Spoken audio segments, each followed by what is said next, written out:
New York Comic Con 2009 is almost here. Stop on by the Jacob Javits Center February 6th through 8th and experience the East Coast's biggest and most exciting pop culture convention. The show floor plays hosted the latest and greatest in comics, graphic novels, anime, manga, video games, toys, movies, and television. New York Comic Con is the second largest pop culture convention in America, and the only one that takes place in the comic book, publishing, media, and licensing capital of the world. Special guests for New York Comic Con 2009 include Adam and Andy Kubert, Brian Michael Bendis, Bruce Timm, Carmine Infantino, Jeff Johns, George Perez, Joss Whedon, Mike Deodato Jr., David Finch, Jim Lee, Matt Fraction, Neil Adams, and more. And don't forget, Sunday, February 8th is Kids Day. All kids 12 and under with proof of age will get in for free. So bring the entire family to this year's New York Comic Con. For more information, visit nycomiccon.com or follow the link on our website, and we will most certainly see you there. Comic Timing is a proud member of the Comics Podcast Network, bitch. Welcome to episode 81 of Comic Timing, a comics podcast devoted to the average comic book fan from the average comic book fan. Joining in as a rotating panel of guests and myself, Ian Levitstein, discuss whatever comes to mind, time after time, here on Comic Timing. It's a little belated, but here we are with our wrap-up of 2008, Marvel style. Jason Wood, The Marvelous Patrick, Sean Pryor, Brandon Christopher, Raph Suhu, Ian Levinstein, and Toto 2 join in on this discussion, and my word, do we have a lot to say. Here now, Comic Timing.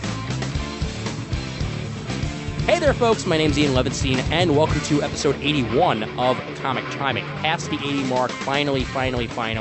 And, to celebrate, we're joined this episode by the co-host, Brent Casino. What's going on, Brent? Oh, yeah, he's not here. I forgot. So, Hey, Brent, it's good to hear from you. Oh, man. He's too busy watching his BCS. Yeah, I know. He's too busy watching his BCS right now to give a shit about this show. But on the bright side, he sent in an audio comment. After we're all done talking, we'll listen to that. We'll see what he had to say, and we'll dissect it royally. So let me go down the list here. This is a huge panel. It's going to get a little bit smaller in about 40 minutes because Sean can only stay here for a little bit, so I'll introduce him first. Mr. PKD Media himself, back for the second episode in a row. Technically, even though I recorded one in between. So 2 out of 3. Sean Pryor. What's up, Sean? Hey, what's up, Ian, man? Thanks for having me on the show again. Good to have you back, man. Good to have you back. And to make sure that for the first time, Sean is not the only black man on this call, we have, returning to Comic Timing, Mr. MegaCon, Brandon Christopher. Brandon. Finally, Brandon has returned to Comic Timing. Just Bill is going to sue your ass. Hi, Brandon. Hello, everyone. So now that the holidays are over, you can talk to people again. Oh, yeah. What, holidays? Oh, that's right. Yeah. That's when working at Toys R Us is a bad thing. Yeah. Other returning guests, other ethnicity, other minority. The Geeks Unite network is starting up in 2009, and he swears it's going to be around for more than one episode. Raph Suhu. Raph. I swore to God and I swore to me that I'd be around, so I have to do it. That is the one and only time he's going to say this his entire episode. I swear to you. Swear to me. Also, I'm not saying that other four-word magical thing that everyone loves so much. How long has it been? It's been a good 6 months. Yes. Right? Dude, I'll disconnect this. The first time you say it, I'm disconnecting. Moving down the list. Moving down the list of people he thinks Deadpool is more important than the Pope. It is Jason Wood. What's up, y'all? Hey. Good to be back. It's been a long time. Yeah, man. Since our celebratory episode, it's been a while. That's right. Yeah. Nice. And I hope Vince ain't gonna sue me for the Jason Wood. he'll probably smack you at Super Show or or New York Con maybe. Well, he does a really good job of adding like 4 more O's to your name. He really does. Yes.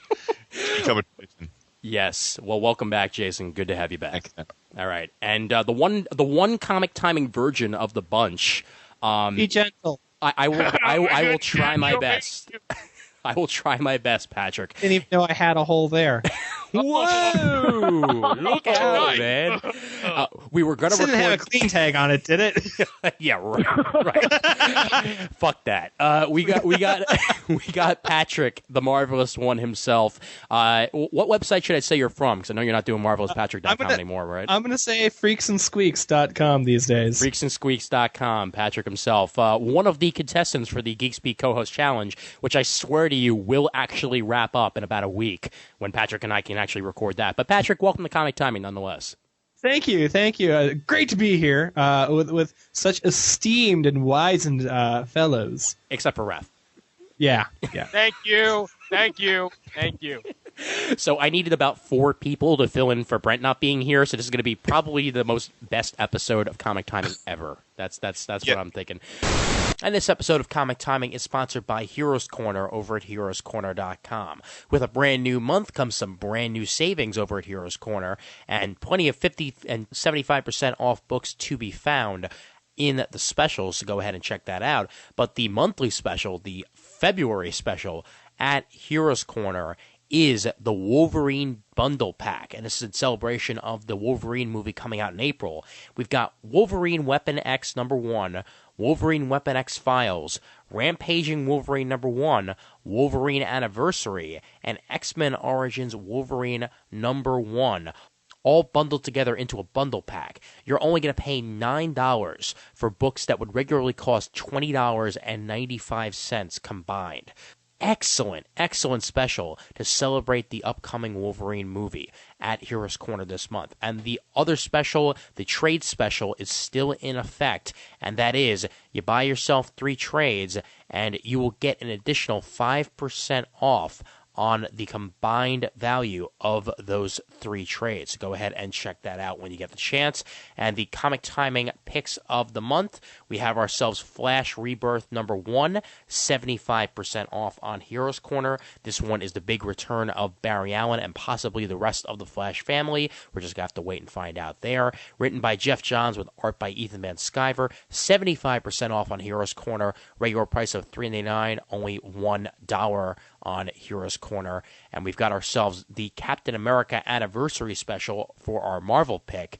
James Robinson is the writer with pencils by Marcos Martin, and this one is 50% off on Heroes Corner, only $2, regular price of $3.99.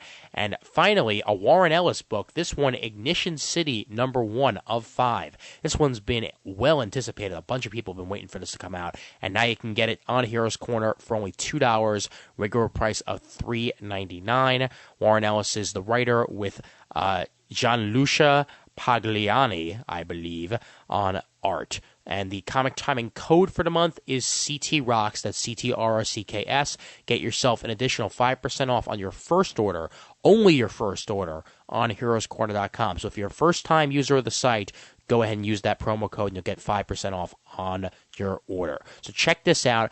Best damn customer service around, and they continue to be the best damn customer service around with their brand new website in 2009, heroescorner.com.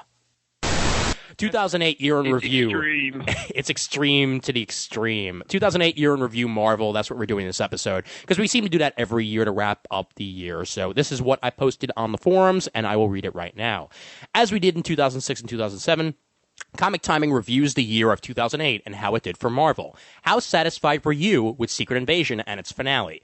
What was your breakout title of 2008? We already know Wood's answer. What disappointed you the most out of Marvel? Give us your favorite writer/artist team of 2008 as well while you're at it.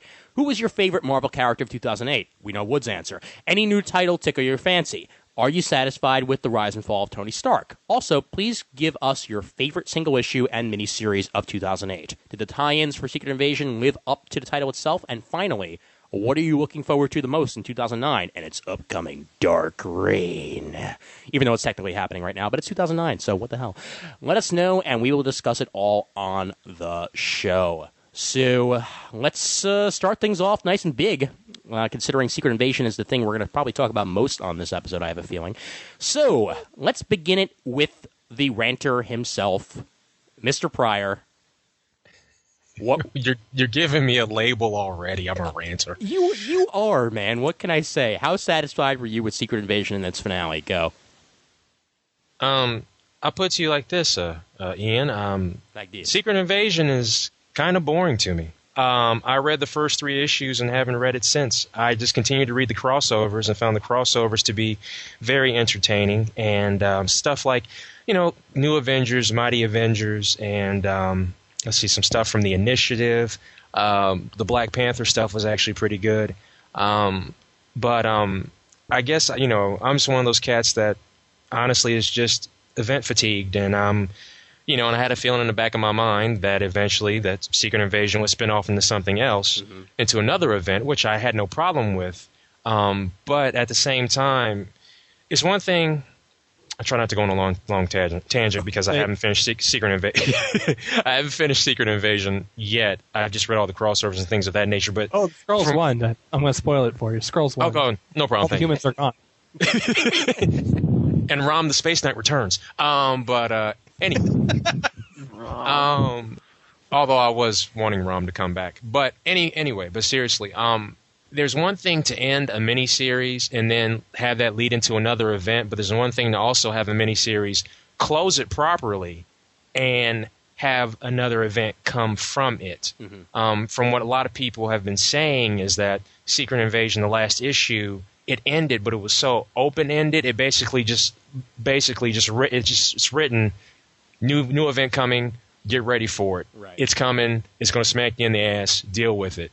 And I don't like that feeling. Now, granted, it's wrong for me. It's wrong for me to say that because I haven't read it all the way through. But I really got bored after issue 3 of Secret Invasion, and I enjoyed the crossovers more. Well, that's all I can really say. Well, one thing that I'll add is that the last issue of Secret Invasion, when you do eventually read it, let me know, Sean, if it actually feels like half an issue of Secret Invasion and half an issue of Dark Reign, because that's what it felt like to me. Like you can almost split it up down the middle, and it's like a precursor to Dark Reign as much as it is to a wrap up of Secret Invasion.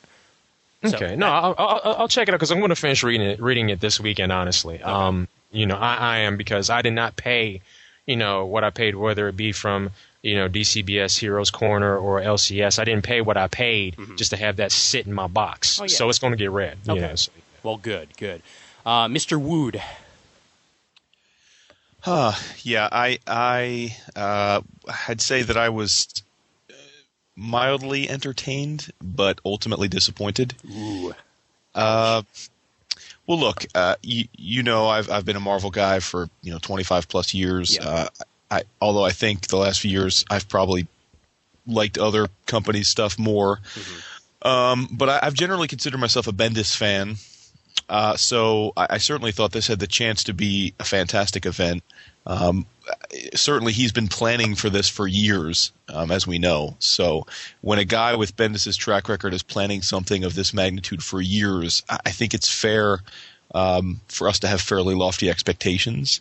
And if I were to just look at this series as another event, a popcorn movie, if you will, I think it probably would be a little bit more entertaining or more fulfilling to me. But when I look at it as sort of Bendis's huge payoff after 4 or 5 years on the Avengers books, I just don't see how it lived up to the hype, frankly. And I would say the first 6/7 of it were decent enough for what they were. I thought Lionel Yu's art was fantastic. I'm definitely a fan of Yu, especially in that book. He was inked by Mark Morales, and I think that made a huge difference versus his stuff in New Avengers. As Sean said, I thought some of the tie-ins were terrific. Deadpool was good. I thought the Black Panther stuff was terrific. I thought Captain Britain was a good tie-in. It was it was off to its side, but it made some sense. I thought Incredible Hercules was very, very good. In fact, some of the stuff that happened in that book I think should have happened at least a page or two in the main book for obvious reasons. Yeah. But to your point, Ian, the ending to me just was a total bust. You mentioned it seemed like a prologue to Dark Reign. I think it seemed like that because it was. Right. It reminded me of DC Universe Zero. It should have been a free or a 50-cent book that we got in our next shipment in the mail to set up for the new status quo. It basically was a rehash of stuff we didn't see happen, and it felt like we waited for 6 issues.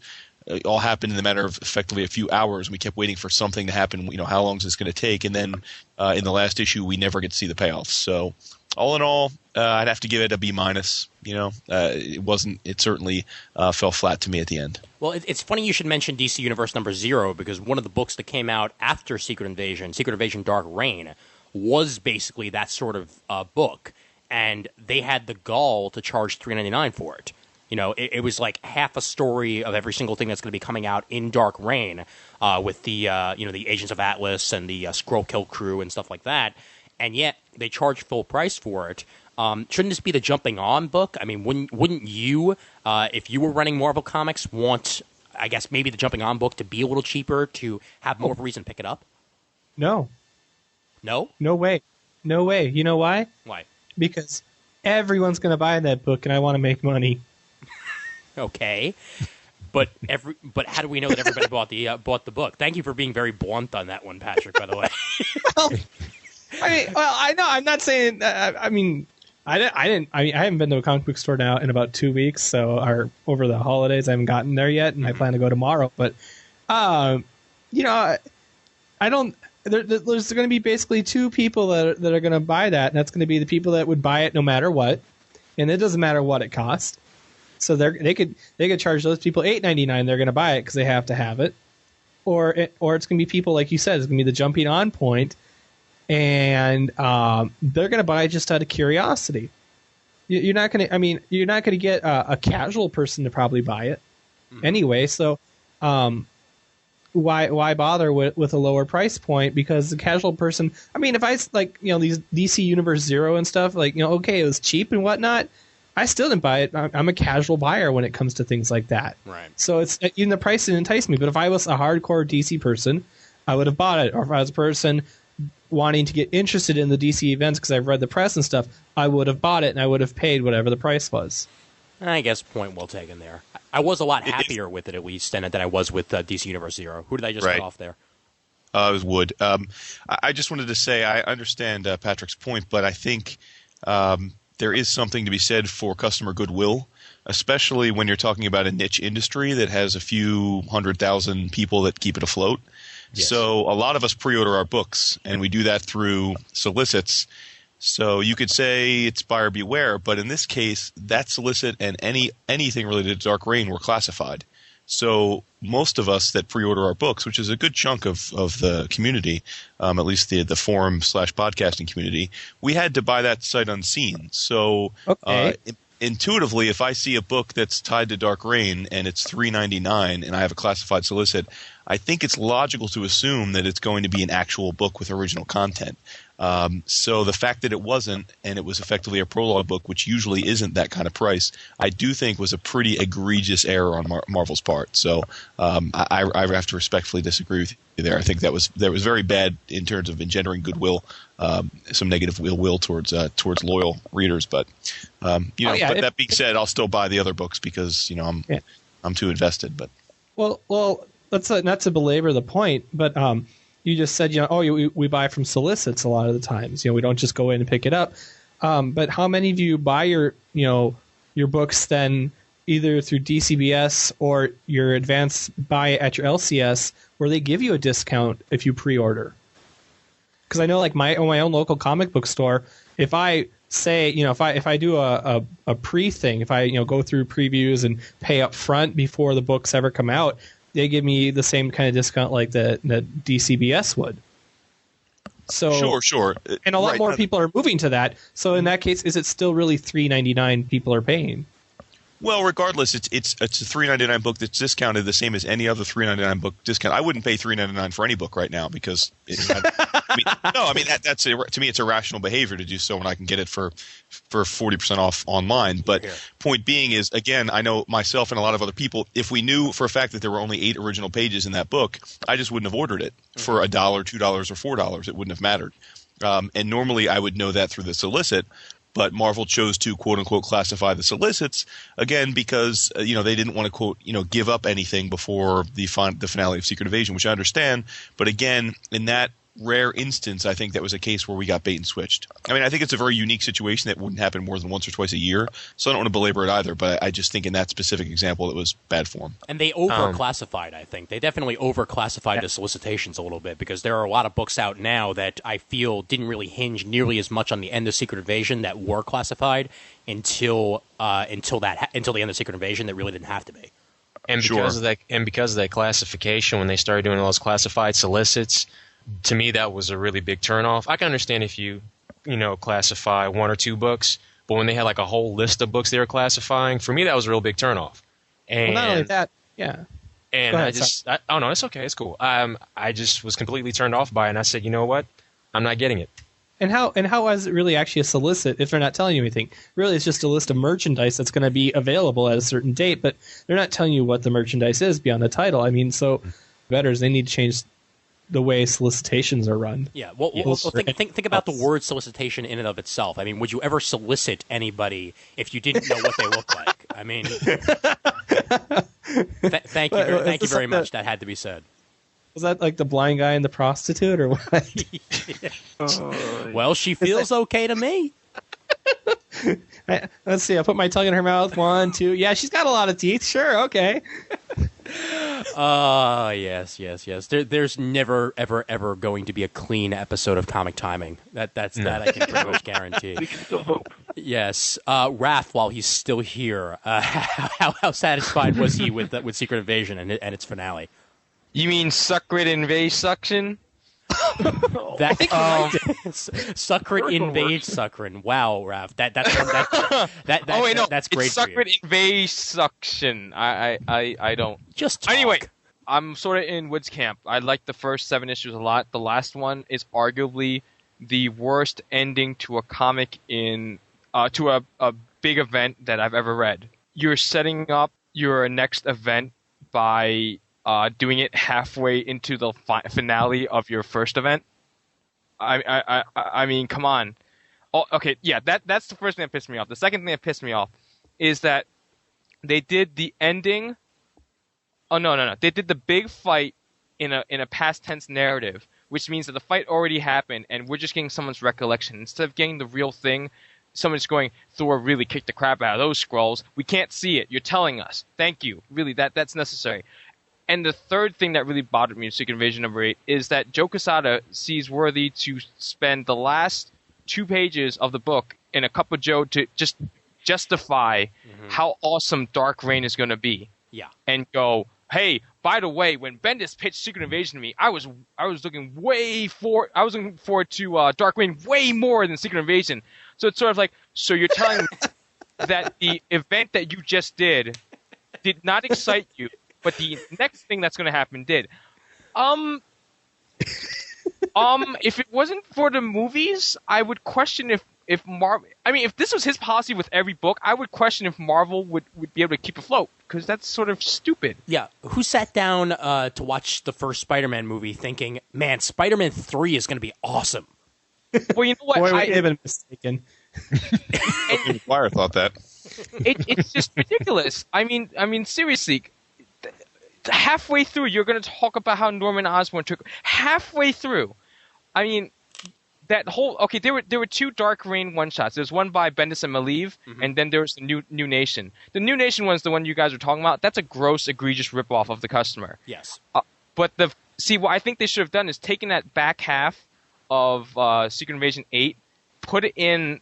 They should have just combined that with the other one shot, the Malieve Bendis one shot, and I think I would have been much happier. Oh, yeah. Show me Thor ripping through the Skrull Armada. Show me everything.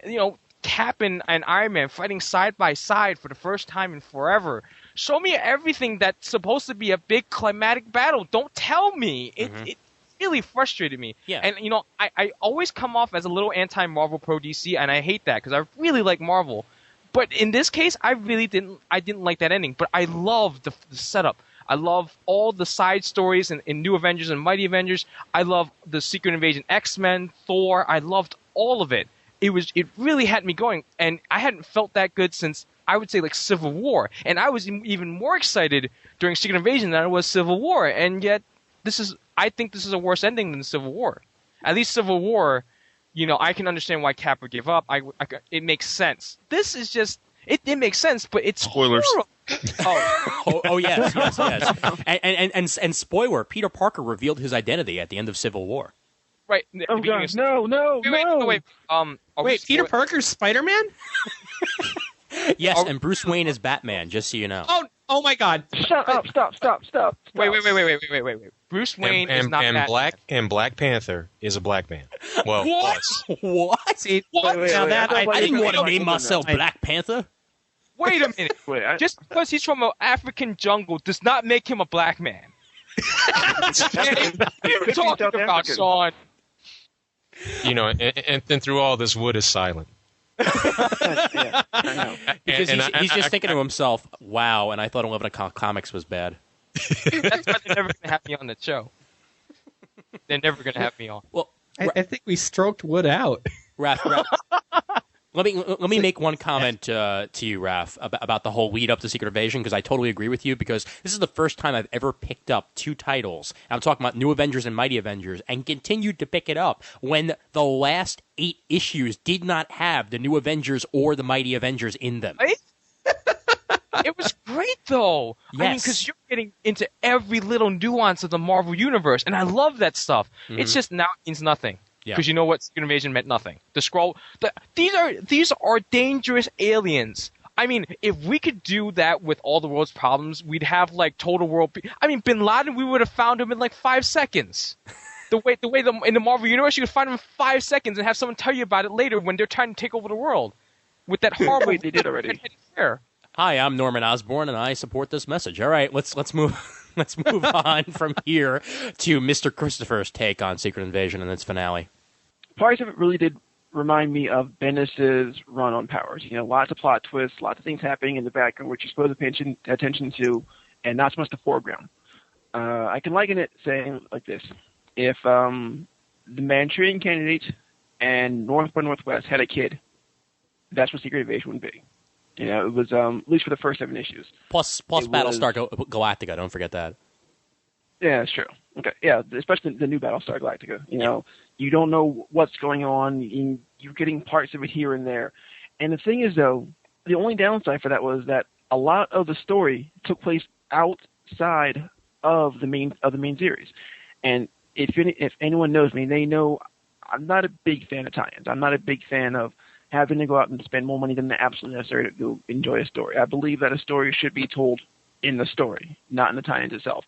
And with Secret Invasion, I found myself liking the tie-ins more because I was getting that backstory. I found out what happened with Theory. I found out what happened with some other characters. I found out why this happened. I found out pretty much, especially with the Initiative. I was really digging the Initiative also, but the whole kill crew. I thought that was really, really cool. The good parts about Secret Invasion, at least for the first 7 issues, was the fact that it likened it to like 24. It took place in about 1 day. That's what I really found to be really digging. It was a fast-paced story. It was really snappy dialogue. It was, heroes getting out of scrapes within just about the bare nick of time, especially the part with Agent Brandt from Sword. I thought it was really quick thinking on her part. And I like that. But it just all seems to grind to a halt when you get to issue 8 with that, and it happened this way. And that's exactly what happened in the first couple of issues of the New Avengers. Anyone remember that? Yeah. Mm-hmm. When they're at the raft, right? And then all of a sudden you see Tony Stark and you see Steve Rogers on the shield helicarrier drinking coffee, eating bagels, And they're like, we're glad we left everyone else there, and that took time for us. Exactly. It's like, what happened? And they go in the whole flashback sequence. I'm like, it didn't work then, and I don't think it's really going to work now, especially with a book which is all about pacing and all about momentum. You need to keep at that pace. Mm-hmm. And another thing which pissed me off about Secret Invasion was the big death really wasn't all that big of a death this year, And it has been this year. But last year, oh my God, Secret Invasion's death was awesome. I know. Yeah. But yes. I'm glad you noticed your mistake after everyone points it out, Brandon. Shut up. I love you, man. But from me, and I'm not gonna spoil it for Sean, but out of the big death, out of the event book this year, did anyone really care? Really? Yes. Yes. I did, and I think Hank Pym cared a lot. Yeah, I just wasn't feeling the last issue at all. I mean, yeah, I don't want to beat a dead horse here with I think we have a consensus. Yeah, I know. Pretty much. All ruminations. Pretty much, yeah. Well, how about you, Ian? You haven't weighed in, Ian. Well, I'm gonna weigh in once Patrick talks. So let me get Patrick's take. I know that he's like more of the skimmer of the most recent stuff, but let me at least get like his take on the whole Secret Invasion thing. Patrick, I enjoyed it to an extent. I'm probably more positive than the rest of you guys, but here's the thing: I did not buy a single tie-in. Okay, I did not read a single Secret Invasion this or any of that. I only read those 8 issues, and for me, like, it was really, they should have just called it Clint Barton versus the Skrulls, and I think yes, because that's where the story was. I mean, anytime Clint and Bobby or fake Bobby or whatever you want to call her were on screen, that was the money. I mean, that was the heart of. I mean, and Bendis once said his favorite character was Clint, and I think it came through in this, and so. For me, everything else is like, oh yeah, this is kind of cool stuff, and oh hey, Reed Richards made a MacGuffin that tells us who Skrulls are and who's not. Okay, whatever, I don't care. What about Clint? Oh, it's not Bobby, and so I felt bad, but then seriously, and I thought that worked. Like that was the thing he did perfectly right in that we oh it's Bobby because she knows this thing. Oh, 3 issues later, it's not her. And then, of course, then she is back at the end, and it's all joyous and everything, and that was cool. And I did not read a tie-in, and I didn't feel like I needed a tie-in. I felt like I got the entire story, right where it was. But as far as like leading into another event, I'm gonna say it's a little bit of hypocrisy not to expect that in this day and age in a way, because I'm gonna cite 2 reasons for that. First off, we expect these quote-unquote events or stories to have some sort of impact or change on the universe in which they take place. In which case, a Dark Reign, for whatever you want to call it, whether it's an event or it's a mode of thinking or whatever, that is a change of some kind that is reasonably substantial to the Marvel Universe. We don't have S.H.I.E.L.D. anymore. The United States somehow disbanded an international community. That was rather impressive. We only have Hammer now. We have Norman Osborn, who went from dressing up in weird tights and laughing hysterically like he was the Joker's retarded cousin to going to being like the most powerful man on the planet. That's a huge change. And as far as the other reason I say, not to expect another event is comics are event-driven currently right now in their current economy. If you're going to go read a comic, you're reading events. You're reading part 1 of X, and you can talk about good or bad, or we need more single issues or whatever. But this is the current reality of our situation. Now we're talking about event fatigue is a common term right now, and it's very likely that things will change again. They changed before. We had events like constantly, and then we didn't, and now we have events again, and we probably will get to the point where we don't anymore for a while, and it'll just change just based on these things are cyclical. So for me, I don't think Dark Reign is really an event in that it's like not really a mini series. It's more, I think, of a frame of mind at the moment, and I think it's an interesting frame of mind. I think it's a change. I mean, it's something that's happened to the rest of the universe, or to the rest at least of planet Earth, and we got some interesting things going on. And honestly, I think if anyone should be just panicked and just shitting themselves right now, it should be Peter Parker. And I think once again we have we're looking at these past couple events, whether it's Civil War, Secret Invasion, Dark Reign, the person who is getting nailed the most ultimately is going to be Spider-Man. The end.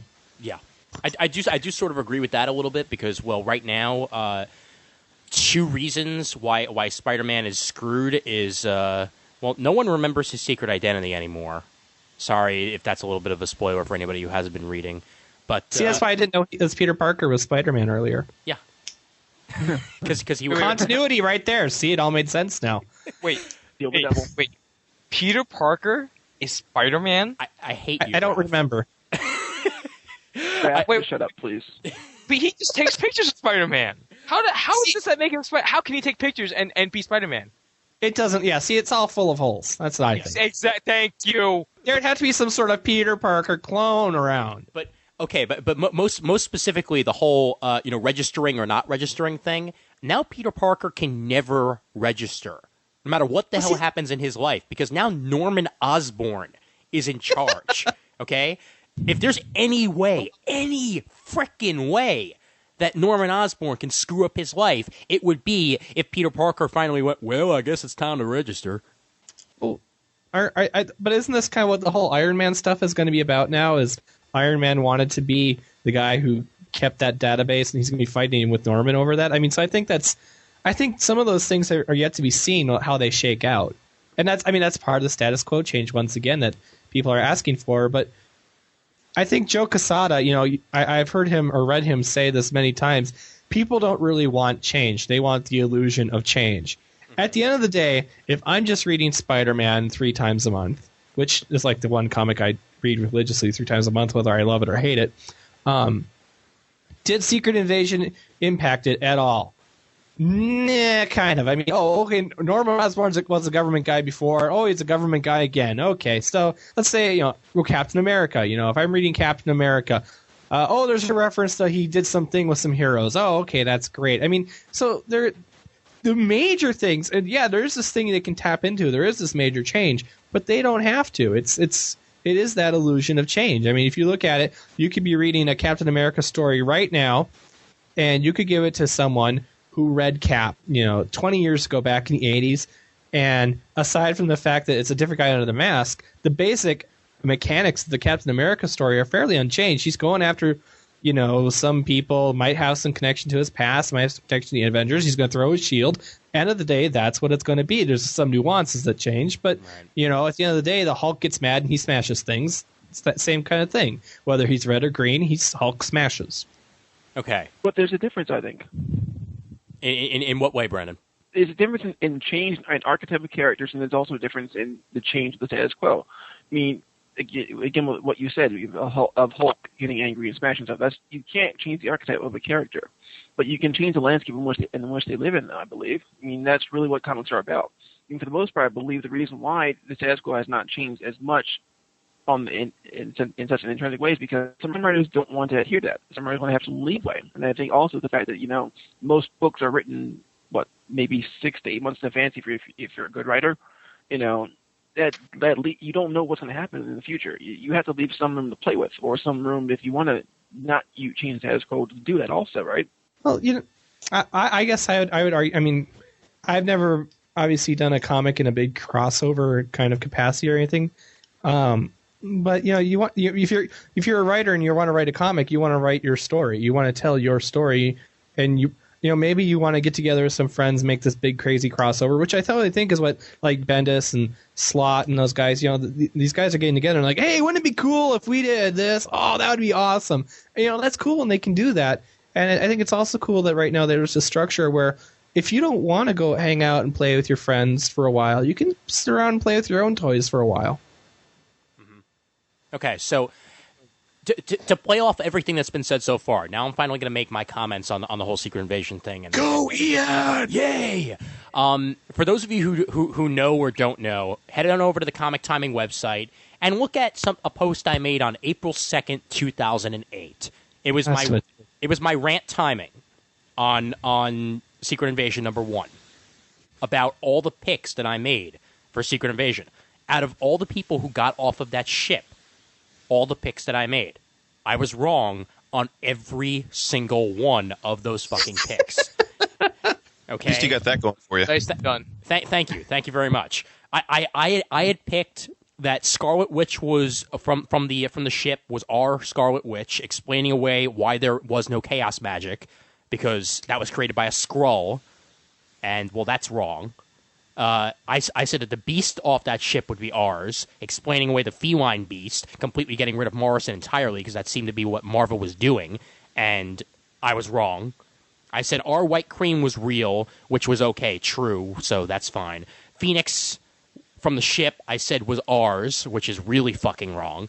Hawkeye and Wonder Man, I had doubts on both of them. But I said mostly that I thought Wonder Man was going to be the Skrull because he had no personality already, so it'd be pretty easy to actually replace him. Okay, come on, it's true. Just bad writing does not mean that he's a Skrull. All right, fine. I had said that Luke Cage was going to be a Skrull. Our Luke Cage was going to turn out to be a Skrull. And that was really freaking wrong. Jessica Jones, I said there's no way in hell he was going to get rid of his entire run of Alias, so that was not going to be the case. Vision was a Skrull. Marvel, the Kree, we know all about already. Mockingbird, I said the Mockingbird from the ship was human. And, well, that's wrong. One ship was. Yeah. Point of view. I guess. What was that, Ref? Are you a Skrull then? Yes, I am, actually. But I knew it! here's the one thing that I mentioned in this article that hasn't been brought up yet. So Clint's all, I love you, Mockingbird. I'm so happy we're back together. Everything's going to be great. Everything's going to be super. Did he forget that he just shacked up with Echo? I guess that's going to be coming up in their miniseries. That's a good question also. But then again, he thought his wife was dead. I mean, man, can't the guy get a little something on the side if he's a widower? He's a true player. I mean, he was just getting a little trim on the side. It's not that big a death I mean, death do they part? They parted. A little side of fries to go with your hamburger. Besides, Echo's going to be the new Black Panther. She's going to be busy. Yes. She better. No. It's the new Black Panther is in fact going to be T'Challa after a sex change. I'm telling you, because he prepares for every eventuality.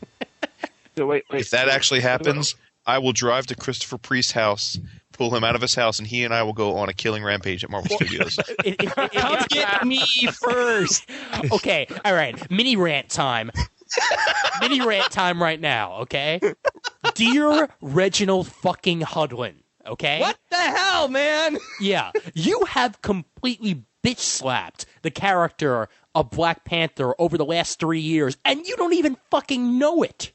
Here's the worst thing. I had never, ever read Black Panther ever before in my life until the Priest series came out, with the original Marvel Knights. I picked up the first issue on a whim because this is the guy that wrote Quantum and Woody. Mm-hmm. Okay, and I adored Quantum and Woody. Like, this was the comic I lived for every month. And I mean, that guy got me to care about Black Panther. And some frogs and stuff like that. And there was, it was a great series. And then he goes and he pulls a complete 180 and he brings a new guy in to be Black Panther. And I still loved it. Mm-hmm. And then we got the new series and I bought a few issues of it. Yeah. And then I said, what? There's some woman who wants to be Black. And see, that's who it's going to be. It's going to be that sister or whatever from like the first 3 issues. He changed Black Panther's origin for no reason. Yeah. It was... Yeah, it was really freaking bad. But, hey, he's the head of BET, or is he still? Or yes, he is the head of BET, and that's the entire reason why he still has a job, even though Black Panther doesn't sell, because they're making the freaking animated series. But, I think always the Boondocks were pretty accurate on how they would deal with BET. Yes. And there's the guy they should have writing Black Panther. Oh, that would be sweet. This is McGruder. That'd be very sweet. You ever watch the Boondocks TV show? That guy could do action and everything. Yeah. Mm-hmm. But let me finish up on my Secret Invasion thing. So yeah, I was almost entirely wrong. Okay. and going back on it now, that's a good thing. All right, that proved that Bendis had so many things in his sleeve that I had no idea what was coming next. But my main issue with it, though, is that out of the people from that ship, none of them were actually human. That pissed me the hell off. We had to wait till a second ship landed to get Mockingbird as a human.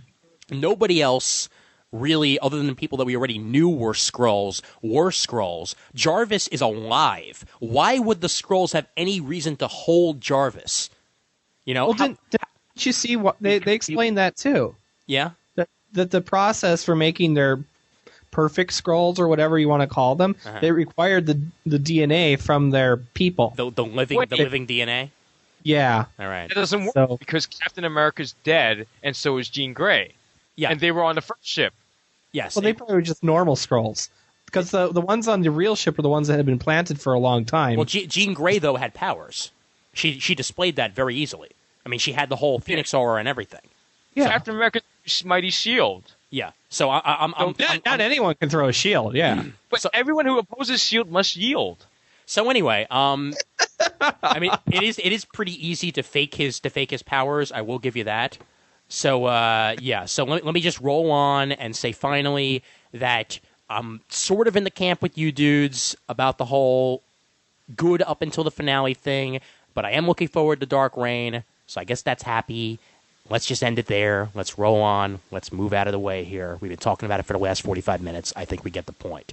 So, gentlemen, so the next 2008 we're going to... One moment. The next thing we're going to talk about in 2008 is about how Sean Pryor needs to leave this call. Yes. Yes. I know listeners will be listening. It's like, this dude hops on and then he just walks away. He's such a wuss. I'm sorry. You're a cut and runner. You're seriously a cut and runner. I can't stand it. You're not a maverick. You need to get a little more mavericky. You just want Brandon to be the only black guy. Well, hey, man, then he can run things, man. Look, I'm all for it. It's okay. I'm not mad at the brother. I love him. Nothing but love. Embrace change. Yes, but listen, as always, it's wonderful being on the show, Ian. Thank you for having me. Pleasure having you as always, Sean. Jason, we will be talking soon. Brandon, it's very nice meeting you. Mr. Marvelous Patrick, it's really cool meeting you. Raph, I don't know what I can say, Raph. I don't know. But before I go, yes, I heard you say that Brandon works for Toys R Us. Yes, he does. Yeah. I used to work for Toys R Us a long time ago. And I'm so proud of you. yeah, and I remember after leaving Toys R Us. Oh man. After leaving Toys R Us, I was about to graduate from college, and this was like in '99. I had left Toys R Us like a couple years before graduating, but I went to one of the stores I was familiar with because a friend of mine wanted to do some Christmas shopping. I was graduating in December of '99, and he wanted to do some Christmas shopping. I said, "Look, I'll roll with you. Let's go." So we go to this Toys R Us in the greater Cincinnati area. Uh-oh. And we pull in, we get there, and he was looking. I can't remember what he was looking for, but I told him at the time I was looking for a WWF, because they're still called WWF, The Rock action figure for my cousin. He's a big Rock fan. I said, I'm going to get him one, and you go find what you got to find. Let's break up, let's split up, and we'll meet at so and so in 15 minutes. Cool. So I'm walking around, and I find my action figure. I'm like, cool. The intercom is blaring like, some Celine Dion Christmas music, and I'm like, I'm really starting to get nauseous. And I'm like, you know what? There's a reason why I don't work at this motherfucker anymore. And now I know why. And I look up and I see my friend all the way on the other side of the store. And he's screaming and he's got his hands, up in the air just waving them. And I can't hear him because of the loud music. I'm like, dude, I can't hear you. I just start yelling. And then like the Celine Dion finally goes away. And he's like, look behind you. So I look behind me and I notice that I'm in like a fully restocked Pokemon area. And in 1999, Pokemon was still the shit, okay? And I look and I see this fully restocked Pokemon area, and then I turn my head, and before I can get out the words, oh shit, I get trampled by Pokemon parents. Okay? I get completely trampled. And I'm sitting there like weaving, rolling left and right, on the ground with my Rock action figure, rolling left and right. And then the parents are fighting over Pokemon. I mean, it's just utter insanity. Slaps are getting tossed and punches are being thrown. And I'm like, this is crazy. So I finally get up, brush myself off, and I'm about to go walk towards the cash register. During this whole time, my friend is on the other side of the store just looking. Not helping, looking. So I brush myself off, and I'm about to walk away, and this guy just takes my Rock action figure away from me.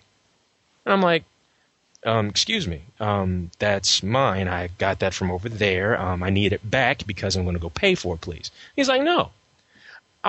And see, I said, no, wait a minute. I'm trying to be real calm in general to you about this. Please give that back. I found it first. It's not for me. It's for my cousin. It's for Christmas. I'm asking you nicely to please give it back. He's like, no, fuck you. And see, people must realize in life, those who know me know that I'm a very cordial, gentle, loving person. Except for when I make you rant. Except for when you... Exactly. And I said, this is the last time I'm going to ask you nicely. Please, hand me back the Rock. And he said, no, fuck you. I'm taking it. So I grabbed him. In the midst of all these Pokemon parents fighting, I grab him. And I said, look, you son of a bitch. I came here for this. This is all I wanted. Give me this damn action figure. I swear I will beat the living shit out of you. And I was becoming something I don't like. I didn't like that. But once again, though, my friend is over here watching. On the other side of the building, I turn and I look at him, and this is what he says. Rock bottom! Give him the rock bottom! And I literally look at my friend, I look at this dude who I grabbed, and I gave him like a modified rock bottom, slammed him on the ground, grabbed the action figure, I looked at my friend, I said, bounce now. Took off and threw like $6 on the counter and never looked back.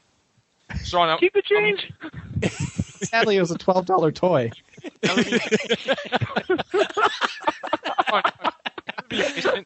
And that is my Toys R Us story. Sean, and that is why we love you. And that's how he met Ian.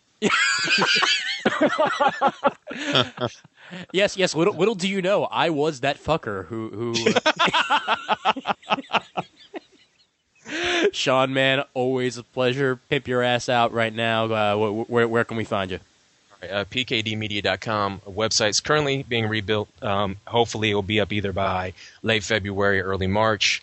We've got a couple books coming out in the next few months. We will have the new big PKD Media Presents book called PKD Media Presents Mercury and the Murd. It will have a supersized Mercury and the Murd story, as well as 4 to 5 additional titles, 100 plus pages, nice low price. We're going to pimp that on DCBS and HeroesCorner.com, and possibly in March for sale. So it will be shipped out to people in May.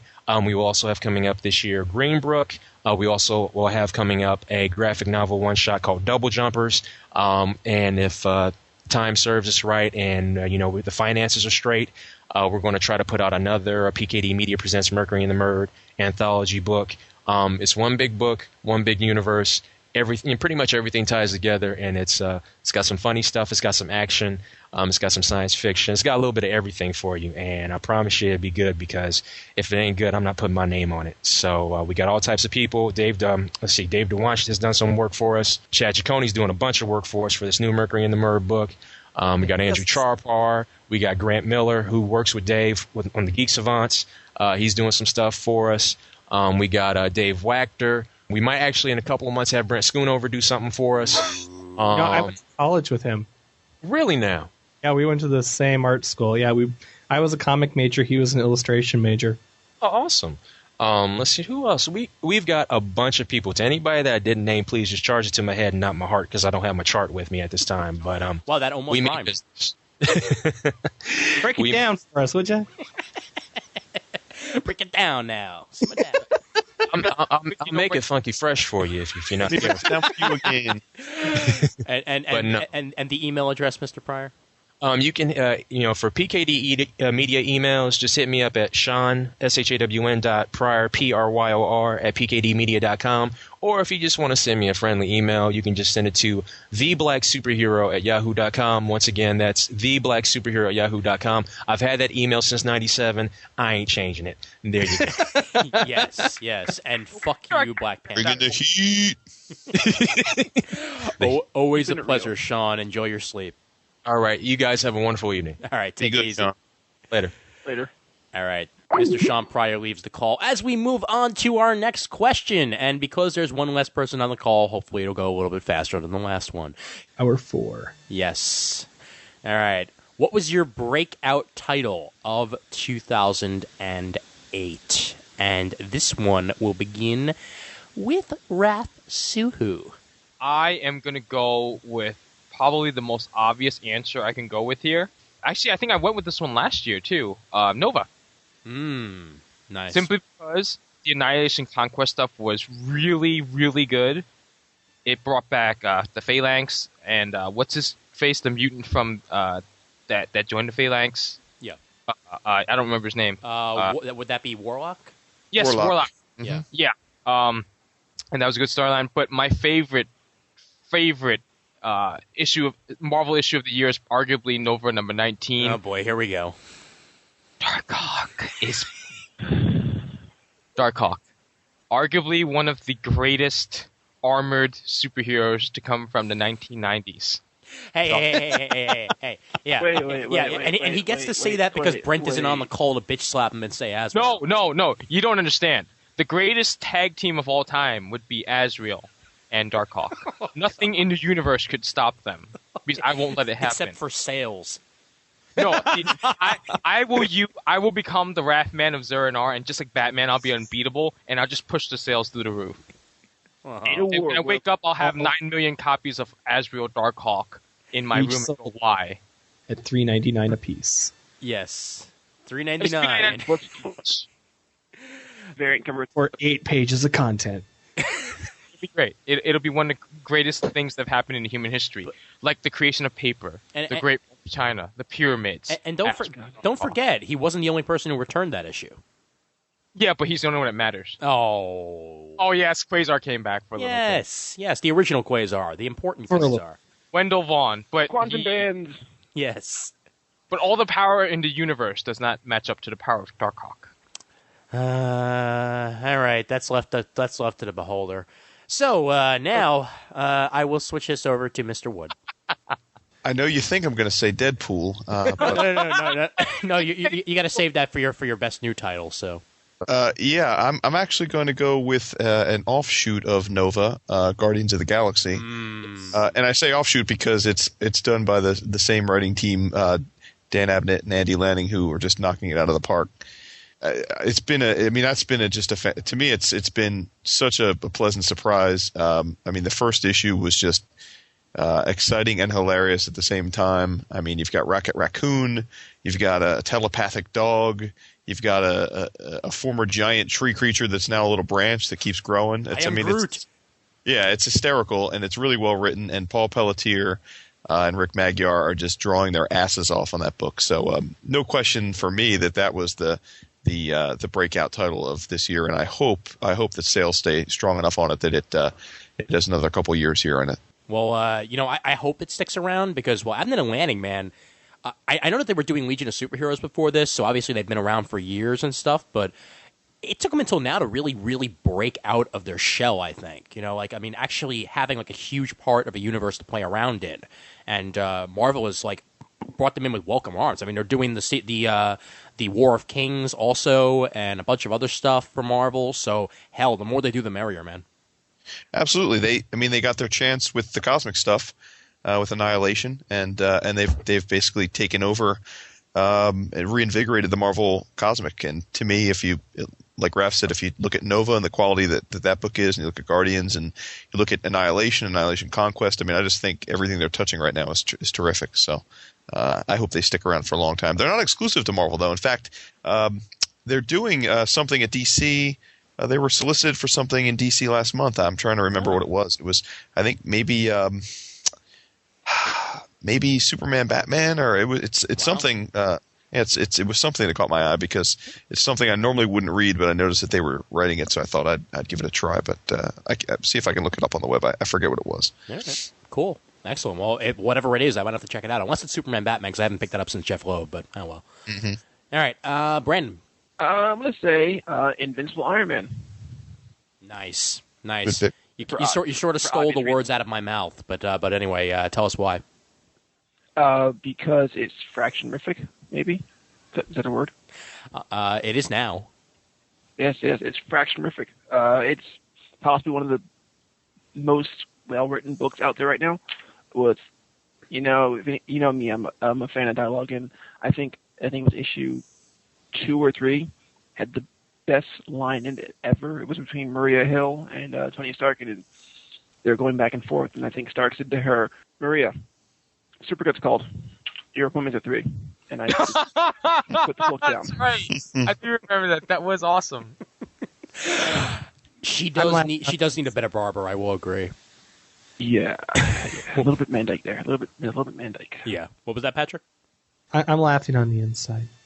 Gotcha. All right, so we got one vote for Invincible Iron Man over there. Patrick, what about you? I'm kind of a Johnny-come-lately to a lot of things. I'll if I miss the first issue or I'll miss a second issue, then I'm like, oh, okay, I'm out, and then 3-4 years later I'll get some trade paperbacks or something. I'm like, oh my god, it's the greatest comic ever. And so for me, I discovered Captain America this past year. Like literally 2008 for me was about Captain America, where for Christmas I got the omnibus with all the Brubaker stuff up through the death. And so like the very next day or whatever, like the moment I could, I went and got like the next trade paperback of that. And then I was like, oh yeah, I can't wait for single issues.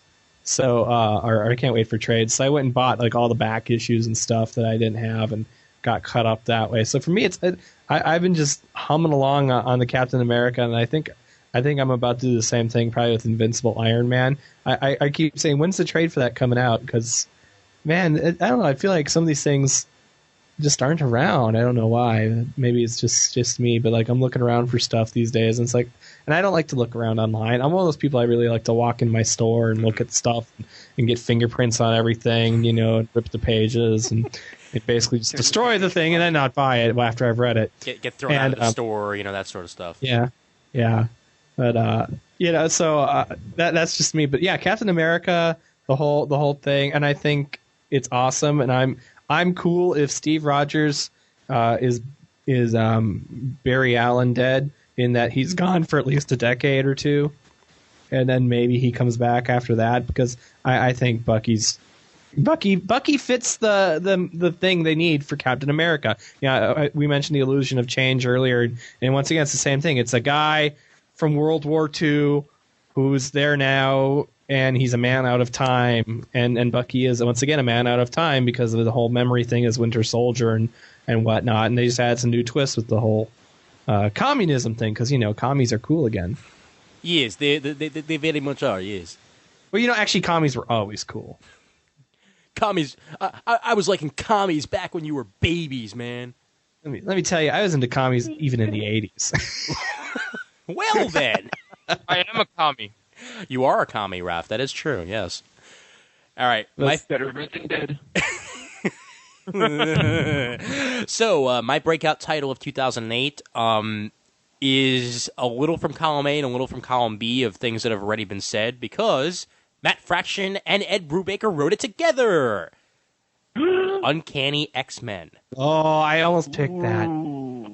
Talk about a stroke of genius. Moving the X-Men to San Francisco was fucking brilliant. Okay? Agreed. Because not only do they fit in, not only is this city tailor-made for mutants, because they already lived there in real life. I mean, Brooklyn. Yes. I'm sorry, the West Coast scares me, but Wait. If they moved the X-Men to the village, would that work also? That would totally work. I can see that. Okay, yeah. Yes. It's probably not big enough. This is the problem. Well, no, there's only 198 of them. Although so. Doctor Strange would not be happy. But yeah, how many people can fit in that house of his? I know, right? But yeah, no. It made perfect sense. They fit right in. The police actually liked them for once. And the characters seem genuinely happy for the first time in a very long time. Sure, Scott Summers is still a little bit broody with his whole, secretly setting out the X-Force under Emma's watch and everything, but the last couple of issues have been great. The fact that I can ignore that Greg Land is on this title means that the writing is that good. All right? Because if I see one more porn face out of Greg Land, I think I'm going to throw up. I just need to have that out there. I'm sure Wood's used to hearing this out of his regular podcasting partners, so that's not much of a big surprise. Dude, J.C. Lane as Pixie is hot. Now, the fact that Pixie's supposed to be a 14-year-old girl, a little awkward. A little less hot, yeah. What were you? How old is Jubilee now? I want to quote the fixture. Jubilee just turned 48, I think. What was that, Brandon? I want to quote the fiction to say, leave Greg Land alone. No. I'm okay with the porn face. Well, okay, yes, but when Terry Dodson draws them, I am happy. Oh, God. I am at peace with the world when Terry Dodson draws them, but that's only every other issue. And it looks like Matt Fraction is doing it solo now, because I don't see Brubaker's name on it anymore. But it's going to be it's going to be arcs, Ian. Arcs? Okay. Yeah, from here on out. So, but also for the art. So Dodson and Fraction are doing this arc. So All right. it'll better in trade. So that's good. You Yeah. can, I mean, if you have to, you can skip the land issues. Although I'm with you. I'm not a land fan, but I'm such a X-Men addict that it could be, you know, I buy it no matter what. So it's not like I'm being very discerning here, but I have to say that I have been enjoying the change in the status quo well enough that I can almost ignore Land's penchant for photoshopping. Ooh, I mean, Yeah, I'm not much of a land fan myself. I'm more of a sea guy. But oh, hey. Oh, you beat me to it. Yeah. I don't think women and seamen mix. Joking tonight. Zing! Knock that one out of the fucking park, Patrick. Thank you. Thank you. But And that's why I will win that co-host challenge next week. for a show that's on once a year. oh, That's fine. That's Oh, fine. wait, I Hey. resent that. Hey, Wood. Remember, Raf's on the call. You should be making fun of his show. Yeah, Raph, before you got on the call, Ian said, "Oh, we're waiting for Raph because he's finishing up Geeks Unite." And I said, "That is the name of the show, right?" That wasn't the joke, actually. That's a better joke. It's a better joke, yeah. And Raph, I said, this is analogous. You recording an episode of Geeks Unite is analogous to the way that my gym is crowded for the first week after New Year. Everyone's got that resolution to do something, and then by the third, fourth week, it's empty again. So I challenge you to record an episode in February. All right. Well, we will be at New York Comic Con, so there you go. And New York right. Comic Con is bigger. Okay, all right. New York Comic Con. Sadly, you folks have to deal with that shit later on. All right, so, but okay, we can move on from here to the rest of what's going on. Let's go from the happy to the sad. We talked about one of our disappointments, and that was the end of Secret Invasion. But I'm sure people had bigger disappointments than this. What disappointed you the most out of Marvel in 2008? Now, this is a very broad question. It could be a comic book, it could be a series, or it could be a creator. That's totally up to you, or even a character. But what disappointed you the most out of 2008? And Patrick goes first this time. I get to. Oh my god. I'm not. Oh, I'm not ready. What disappointed me? What was one more day or whatever? Was that in 2008? Oh, that's 2007. 2007. Please try again. Dang it! It all just kind of blurs together. You know what? I will say what disappointed me. Final Crisis was in DC.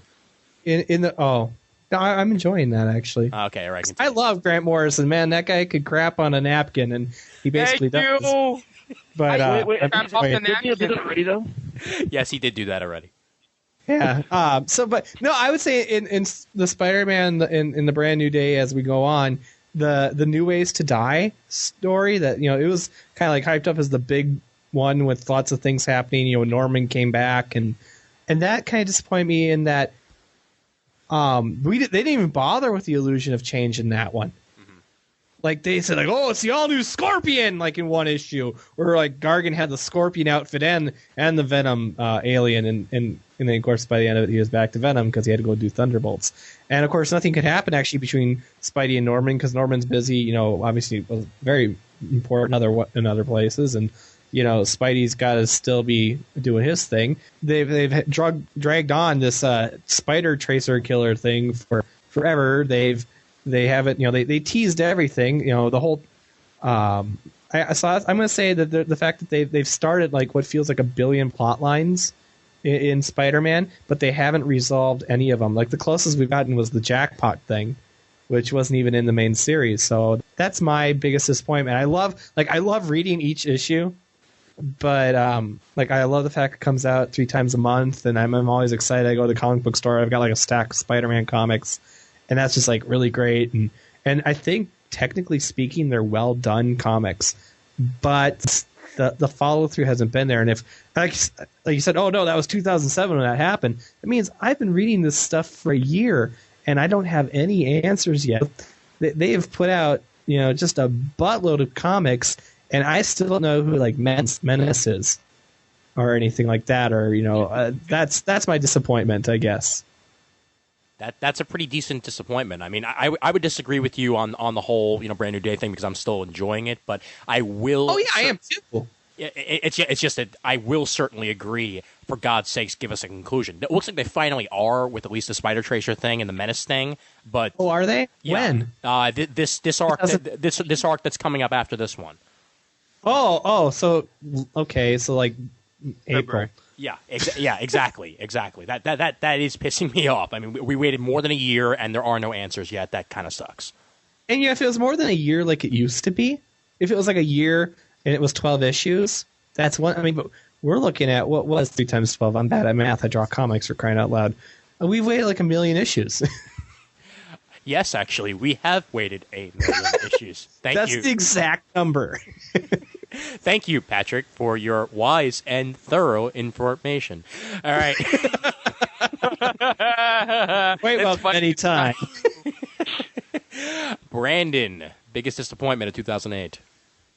Countdown. Oh, I'm sorry. That was Yeah, wrong one, man. Please try again. Sorry. I don't know. That's a good one also. I mean, I don't want to say, I don't think I can say any particular book, but I can say almost like general direction of the Marvel Universe as of late, especially with the end of Secret Invasion. I mean, I like how Secret Invasion was built up, and I thought that was really good storytelling, but I think now with Dark Reign, with one event leading to another event, it's going to lead to sloppy storytelling and just lazy storytelling, I think. It's going to lead us back to the 90s where everything was going to be bigger, better, and darker, just for the sake of it being bigger, better, and darker. I am no longer Spider-Man. I am just the Spider. Oh, I'm in the fetal position. I own that issue somewhere deep in my house somewhere. Why Shame on you. Someplace. I've been buying Spider-Man comics since the very first appearance of Carnage straight. Okay, I have not missed an issue. So, Soul. You just made me feel really, really old, by the way. and Holy Christ. Thinking, To me, Carnage was like something that came about Like 5 minutes ago. decades after I started reading Spider-Man. My God. Oh, wow. Okay. That's why I started buying Spider-Man. I didn't say I was going to start reading it. That's why we have you here, Jason. You're the professor. I know, but Daddy, what were comics like before digital? I'm usually the young guy in the podcast room, but tonight I'm the old grizzled veteran, I think. Well done. I'm the young guy. Continue your rant about how things are wrong, Brendan. I think in a couple months we'll be seeing after like New Age of that we'll see Identity Crisis 2 with Spider-Man. He'll be taking up another four heroes because he's gone on the run again. I just don't Black Rain. I don't want to see rehash of what happened in the 90s. I mean, right now we're in a kind of tumultuous time for comic books. Right now comic books are the big thing, and at any given moment, it may lead to another bust because that well may start to run dry. And we need to keep telling good stories, and I think Quesada knows what a good story is, but I think sometimes he goes for that fanboyism inside of him. We've heard him all speak at at cons and such, and he's like, oh, this is gonna be so awesome, it's gonna be so great, and you get that look of enthusiasm on his face. But it's just sometimes I think with the execution of how he leads just doesn't work out sometimes. I'll hear you. I'll certainly hear you there, man. But on the bright side, at least we never have to have Spider-Man split into a red Spider-Man and a blue Spider-Man. Oh, come on, that'd be That was awesome. awesome, though. Okay, I could get behind that. My Damn it, God, you we all should suck. Wait, you should be working Didn't you at already- Marvel, man.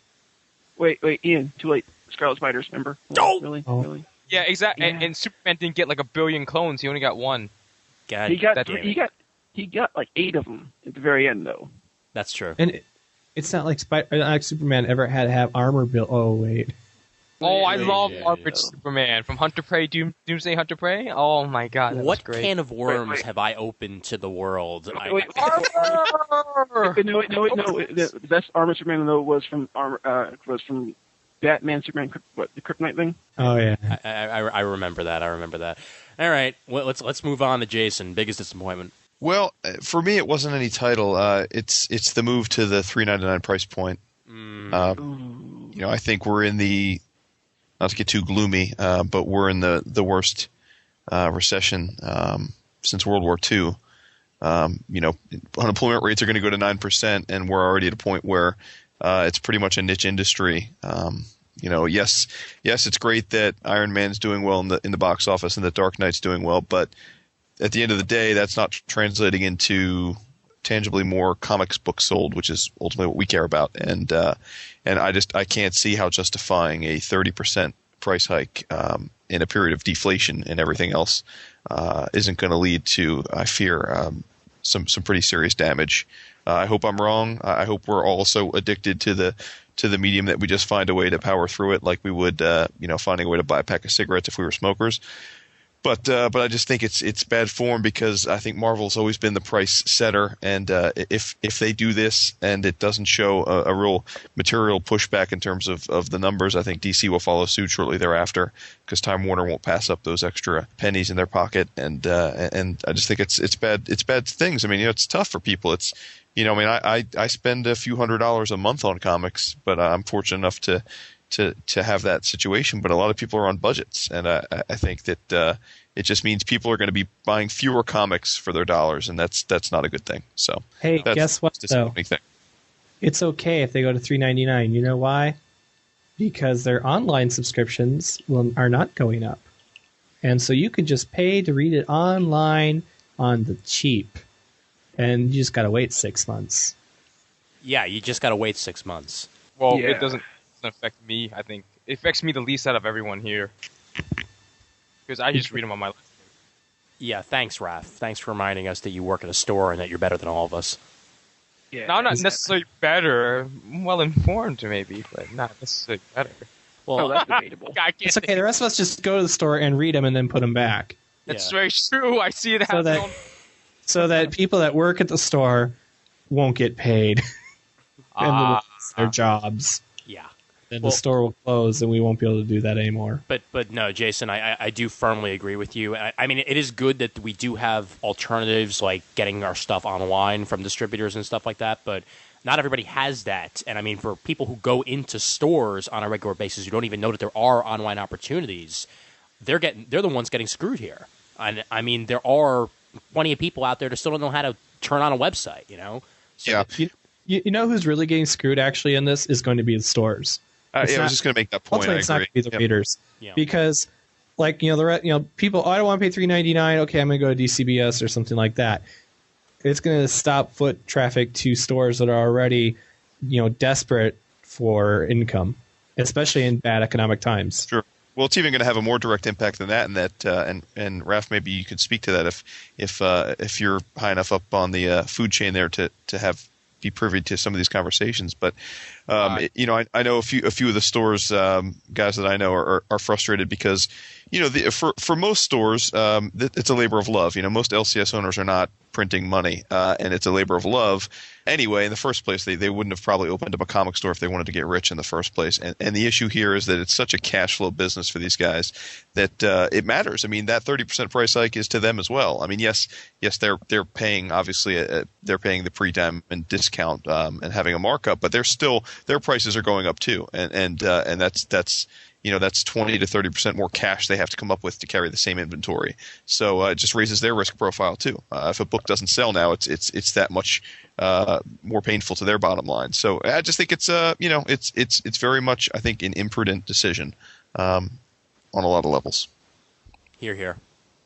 Raph, you're not even close to high enough on the food chain to actually. Oh, actually, okay. Okay. Well, do you want to just get to me first? Because actually, I was going to mention this. Okay. All right. Go ahead. Okay. Well, I was thinking, but since Wood already mentioned it, I was going to mention the fact that Marvel isn't going to 350 first is a very big disappointment. But also, yeah, I'm just going to stick with this for now. Okay. So from what I've heard from just people talking to managers and stuff and listening to stuff, right around September, October, when this whole thing really hit the fan, we did see a bit of a spike, like up, but generally we've trended down, but we're not doing significantly lower than what we would do. Like, I think it's more like I didn't hear an exact number, I think, but something like a 15% decrease, or like it's a really minor. It's not as big as certain other places, but we're doing okay. But then keep in mind we have two stores, an online store, and we're also arguably one of the top 3 comic book retailers in the country. So I would say. We're And not you're also gonna in Manhattan, so although certainly the Manhattan economy being hit and going to continue to be hit, the aggregate, the socioeconomic demographics of your customer base are much, much higher than the average comic store as well. Our client base is generally wealthier, and I mean, just judging from the regulars and what they buy, the big time spenders, they're spending right about the same as what they usually spend. I haven't heard about too many cuts. I mean, one of them just complained like he spent $170 this past week, and it's like he bought a whole bunch of variant covers, and it's like, why are you complaining when you don't buy variant covers? And he still Is that does Frank it. Castle was visiting you guys? Or? It's one of our less favorite regulars who, I know who you're talking about, so that's fine. Yeah. Can't go beyond that because I'd be breaking the confidentiality agreement that I have with Midtown. There is no confidentiality. Well, no, I can't. I don't represent Can't say- Midtown Comics. So I actually no, I do represent Midtown Comics in some sort of fashion. So it can be construed that something I say would represent Midtown. So Sure, I can't. I agree. I would say. Yeah, well, I can also tell you, Raph, that whatever you do say, I would edit out of the show because you know me as good as that, Yeah. That and well, no one listens to the show. which is also a positive. Yes. Oh, That's true. That's true. No. And I'll never be a guest on here again. But yeah, my other disappointment since is it's a book. It's a specific book. It's Ultimates 3. Oh, good. Oh, good call. God, Man. not existed that like bad. Oh, No, it's not that bad, Brandon. Raph, go on your rant, then I'll go on mine. Go ahead. Okay, it may not have been the worst book I've ever read, but this is the Ultimates quite a we're talking qualifier. about here. Mark Miller and Brian Hitch did excellent work on the first two Ultimate series. Mhm. And then we have Jeff Loeb basically massacred the subtlety of the Scarlet Witch Quicksilver relationship. Oh, yeah, true. Big twist Wait, out of nowhere. Jeff Loeb didn't do a good job writing something? What? What? Yeah. Hey, Wait. Did I just say this Jeff Loeb? doesn't sound right. I can't believe it. I can't believe I'm saying that about Jeff Loeb. Let me just reiterate real quick. Wasn't it absolutely brilliant that like 2 weeks after he gets fired from Heroes, they air the episode where it's the comic shop filled with Jeff Loeb comics, and they're like, well, we still don't worry, we still have plenty of Hulk right here, and he holds it up. Yeah, that was great. Yeah. You know what's cool yeah. also about the episode, though? What's up? Is my friend Dirk, some of his comics were in there, too. Oh, cool. They approached him at San Diego this year. So, yeah, Paradigm Shift by Dirk Tiede. Excellent. Oh, I've seen that comic. Yeah. It's hard for me not to see a lot. Anyway, just the whole Black Panther is Captain America, and What? See, I didn't even bother checking this out. and all the evil Avengers are cyborgs created by Doctor Doom, who used Magneto to create this whole mutants versus humans thing. Yeah. And I Who just approved couldn't. this? And don't forget, Raph, Ultron is Yellow Jacket. Oh, Ultron is Yellow Jacket. Yeah. I didn't mind until I saw that the other Avengers robots, and I was like, And the Jocasta also. Don't forget that. yeah, The other Jocasta. again, not the worst thing I've ever read. So wait. Let me get this straight. In 2 different universes, Hank Pym had been replaced by something else that wasn't human, and no one noticed. Yes, that just goes to show how much. And of a, these two things happened within months of each other. within months. Yeah. Yes. And so, I mean, like, aside from, yeah, right. It's horrible. It's just aside. I mean, Hulk. I didn't like Hulk with the whole destroying Thor that destroyed the credibility of JMS's run. I didn't like it, but Hulk is entertaining. It has an entertainment value, and it has great artwork. Majorera's work was really inconsistent. But we talked about it before, though. I think it really came down to the colorist. But again, that's But the whole crux of the argument is, out of all the bad books I read this year from Marvel, Ultimates 3 is arguably my least favorite. Okay. Well, Not arguably, it is my least favorite. Sorry, it is your least favorite, not arguably, but it's funny. It's funny you mention that though, because again, I hate to sound like I'm just like harping off of you here, Raph, but 2 of my least favorite books this year came out of Jeff Loeb. And I am going to talk about Hulk here, not for the reason that you said, but for another reason. Okay, so I think I know why. yeah, all right. So there are 9 issues out of Hulk. right now. Jeff Loeb, Ed McGinnis. When did this title start? Last year sometime, right? Yeah, but certainly. Oh, no. It started. I didn't it start right after World War Hulk, which ended in the summer of 2007. Yeah. Yeah. Okay, so 9 issues in about a year and a couple months. Not that horrendous, sure, but still, this is the main Hulk title. You know, this is your Hulk title after World War Hulk, which, you know, people might say boosted Hulk to the quote-unquote next level. And you let him fizzle out by not having a book come out regularly with the character of Hulk in it. February 2008 was the first issue. You know what? Okay. I am going to totally agree with you on this Hulk thing. Because, like, World War Hulk was awesome, or not awesome. I mean, it was awesome in the fact that it was, like, Hulk-centric in the universe and all that. And, yeah, where was the follow-up on this? Right. And, go ahead, Jason. I was just going to say, and I've made this rant before, Planet Hulk was awesome. Planet Hulk was a brilliant. It was the best Hulk that there's been since the Peter David run, which is probably the only time Hulk was actually readable for more than a few issues. I thought World War Hulk was an absolute debacle because they were trying to make what was so special about Planet Hulk, and they ruined it, which was that he was off on his own planet doing his own thing, fighting giant monsters that couldn't really exist on Earth. Right. And they brought it back, and really nothing happened. I mean, talk about not changing the status quo, but pretending to. I mean, they bring Hulk back. He's livid. Supposedly he thinks that that the Marvel heroes killed his wife and child, and he comes back, destroys Manhattan, builds a gladiatorial pit in the middle of Manhattan to have them all kill each other, and then gets a crisis of conscience. And all the while we're supposed to believe that throughout Hulk's entire history he's never actually killed anyone. Yeah. It was absurd, beyond absurd. And then from there, I thought Incredible Hercules was that was probably my number 2 choice for surprising breakout title of the year. I thought it's been really entertaining. And then, to your point, Ian, then they launch into this Red Hulk thing, and I'll let you get back to it. But I just wanted to say, I mean, I guess what baffles me the most about Red Hulk is not so much that it's not that good and it's the flagship title, but that in spite of it not being that good, it's Marvel's one of their best-selling books. I mean, it sold over 100,000 copies last issue, which is just stunning to me. But go ahead. It sort of hurts my mind a little bit, Jason, because. Mm-hmm.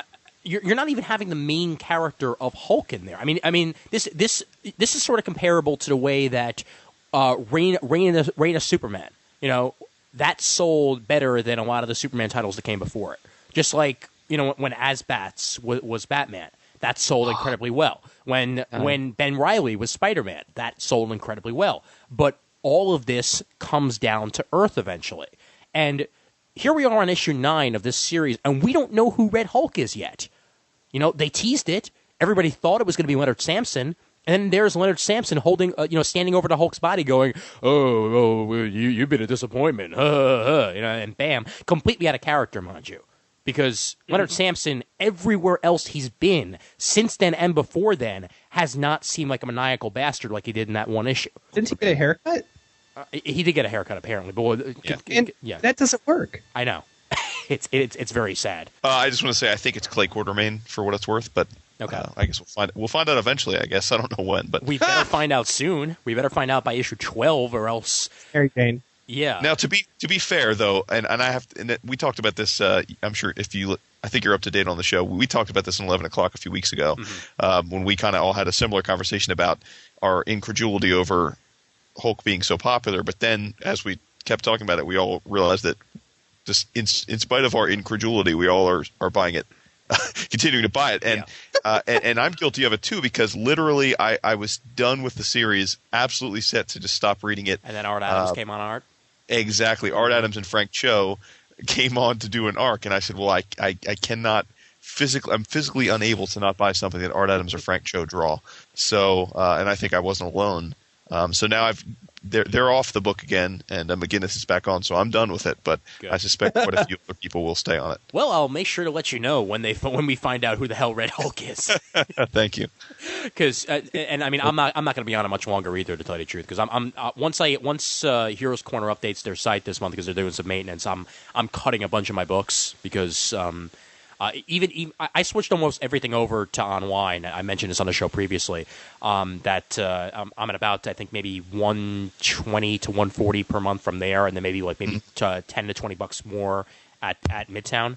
And that's still too much money to spend. I mean, that's better than what I was doing before, but it's still too much. So I'm definitely going to have to cut some titles over the next couple months.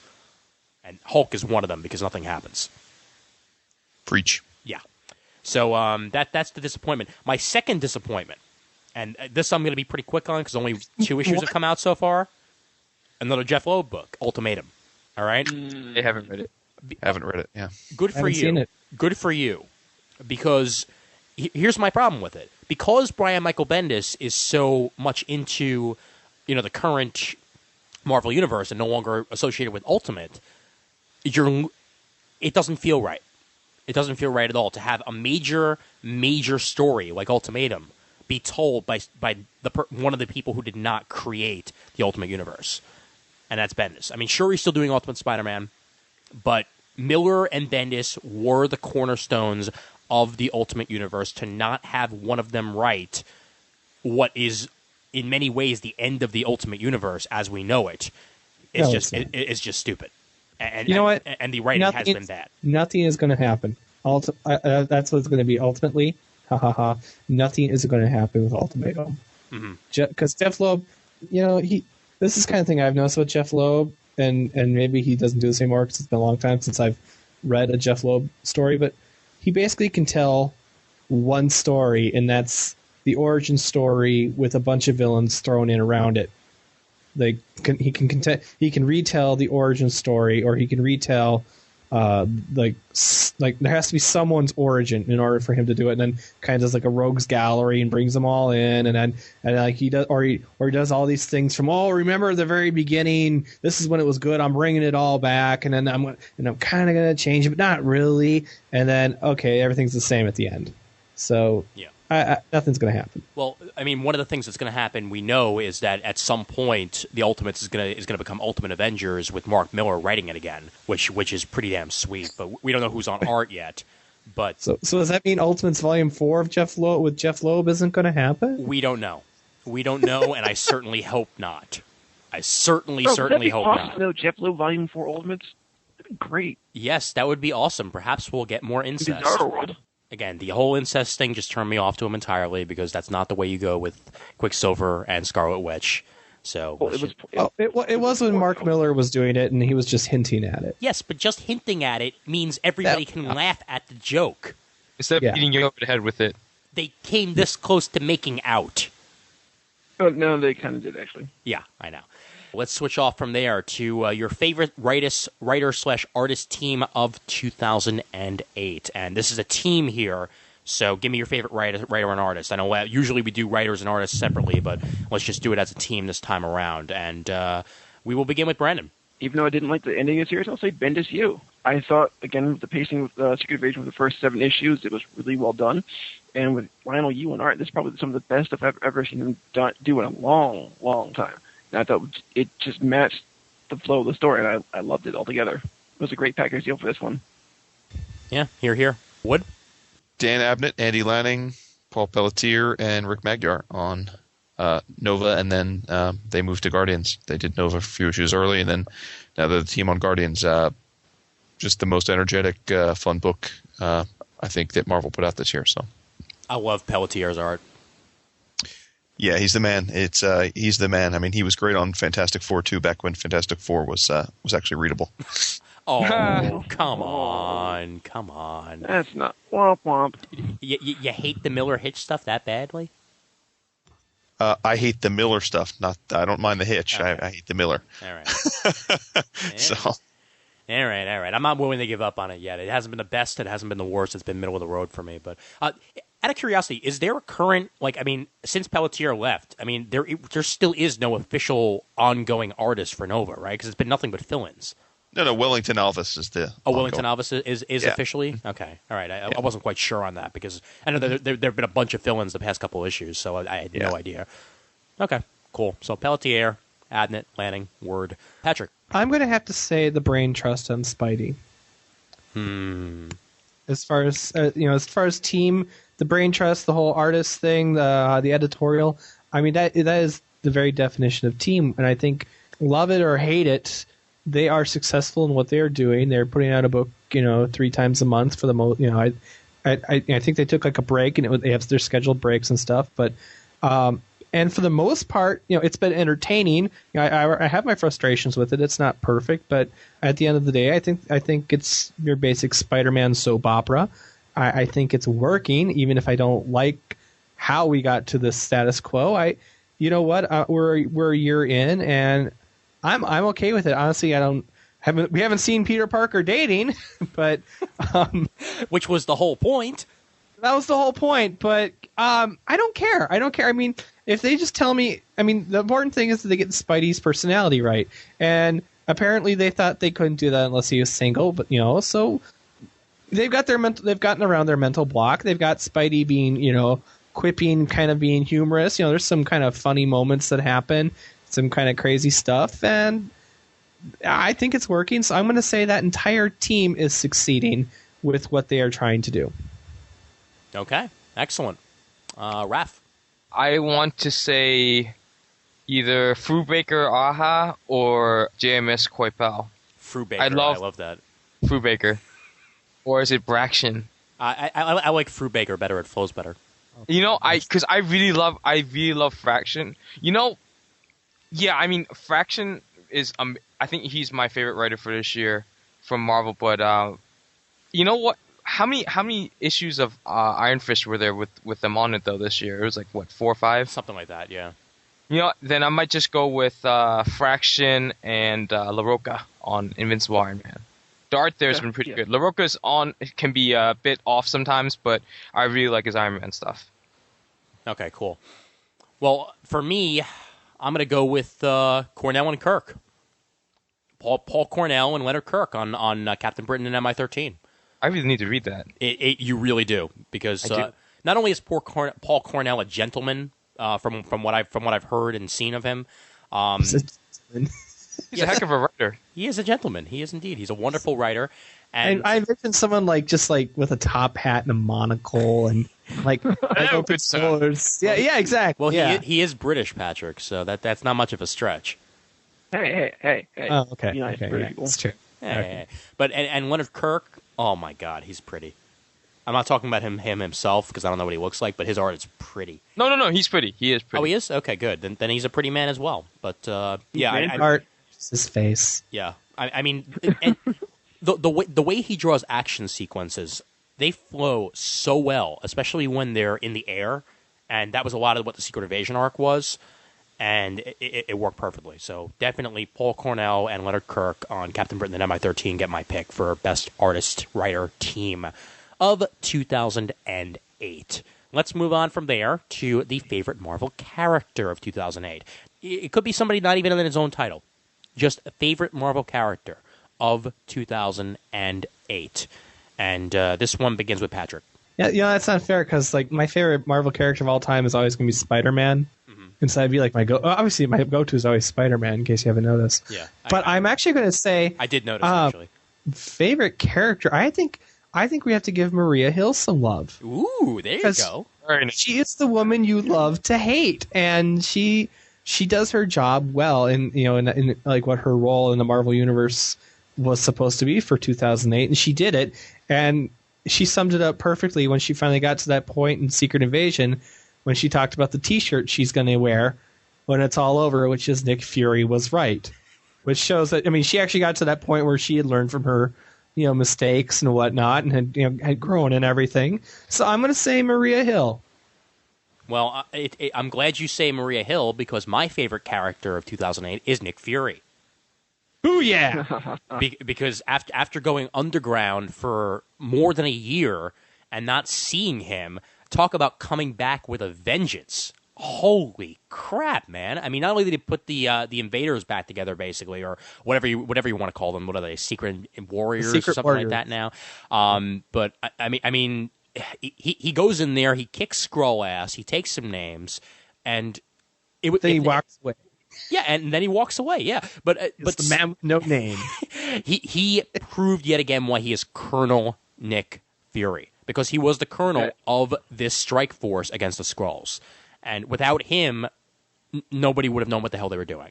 So that's why Nick Fury was the best character of 2008 by far.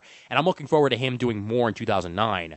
I hope Secret Warriors turns out to be really good because I hate to see him sort of duck and run and not see him again. So Nick Fury, 2008, best character by far. And Brandon. Well, piggyback for a second. Yeah, Nick Fury was awesome because he also had the Glock 120 gun. Yeah, nice gun. Yes. But my favorite character actually is going to be kind of odd. I'm going to say Cyclops, actually. Especially with things happening out of Uncanny and also out of Astonishing. It's nice seeing him not whine, right? Yes, thank God. I think we're finally getting the Cyclops who we have missed since like the 90s. And, you know what? Since Clamor. He's over Madeline Pryor's death from X Factor way back when, finally. Yeah. Except that she's back now. Yeah. Oh, crud. Dope! Yeah, well, I love the look on his face too when he realizes that she's back, and like, yeah, Emma's all like, "Sweetie, what's wrong?" And he sort of has this look on his face like, "My ex, she's back." Dude, I had flashbacks of being at many a college party at that moment. I was like, "Oh, I've been there, pal. I've been there, buddy." Like, oh crap! Don't look. No, seriously, don't look. Other side of the room, Madeline Pryor. Don't look, man. You wonder if like these guys had like a support group, like Clint Barton, Cyclops, and these guys like there's a support group for people whose wives have come back from the dead. And then you see Spidey there, and they're like, "Hey, what are you doing there?" "Oh, Gwen's. Oh, that's right, I'm married to Oh no, wait, I'm not married anymore. Yes." Well played, Raph. Well played. So definitely Cyclops for you, Brandon, huh? Yeah, because this goes back to like X3, but I saw X3 and I saw Cyclops, get the Jimmy Shaft of of death right there. I was like, yeah, they made him out to be this whiny little biatch, and I'm like, that's not what Cyclops is. Cyclops, is this take charge leader. He's the guy, who always has the plan. And I think now, especially with Xavier not being there anymore, you have Cyclops stepping up to take the role, which he should have took years ago, honestly, in my opinion. And it's cool, the fact you have this more confident, self-assured Cyclops, and the fact breaking off Emma Frost every once in a while, not so bad either. Amen. Yeah, I just wish he wouldn't keep this whole X-Force thing from Emma because that's going to have repercussions. Yeah, but so is her whole keeping. But she's got secrets also with her and Osborn also now. So. Yeah, but what's she doing as part of the Illuminati? Yeah. But then again, Jason, she didn't have those secrets until she realized Scott was keeping secrets from her. True. Although you have to wonder how's he keeping it secret from her when she reads his mind 24/7. But you know how you clinch when you really need to go to the bathroom really bad. Sounds good in theory, but and there you have it. Clenching your brain's butt cheeks to prevent Emma Frost from getting in. He's got brain constipation. Colloidic joke? Wait, what? Is that a post-colloidic joke there? Yes. It is now. Can we get a "that's what she said"? Woo! All right, Mr. Wood, favorite character. Deadpool. No. You guys covered a few good ones. So the only one that you didn't mention that I think is deserving of mention is Bucky. Ooh, nice. Yeah. Son of a bitch. There's no Bucky. Yeah, there's only Captain America. No, that's right. I mean, that's true. There's no Bucky. There's only Zool. I mean, that's kind of the point, right? Is I think we take, well, at least I'm guilty of this. Captain America has been so good for so long under Brubaker that I almost take it for granted now. Every month it's fantastic, but I don't even ever give it its props anymore, just because it just continues to meet the very high expectations I have of it. And this, the death of Captain America's story has been going on now for well over a year.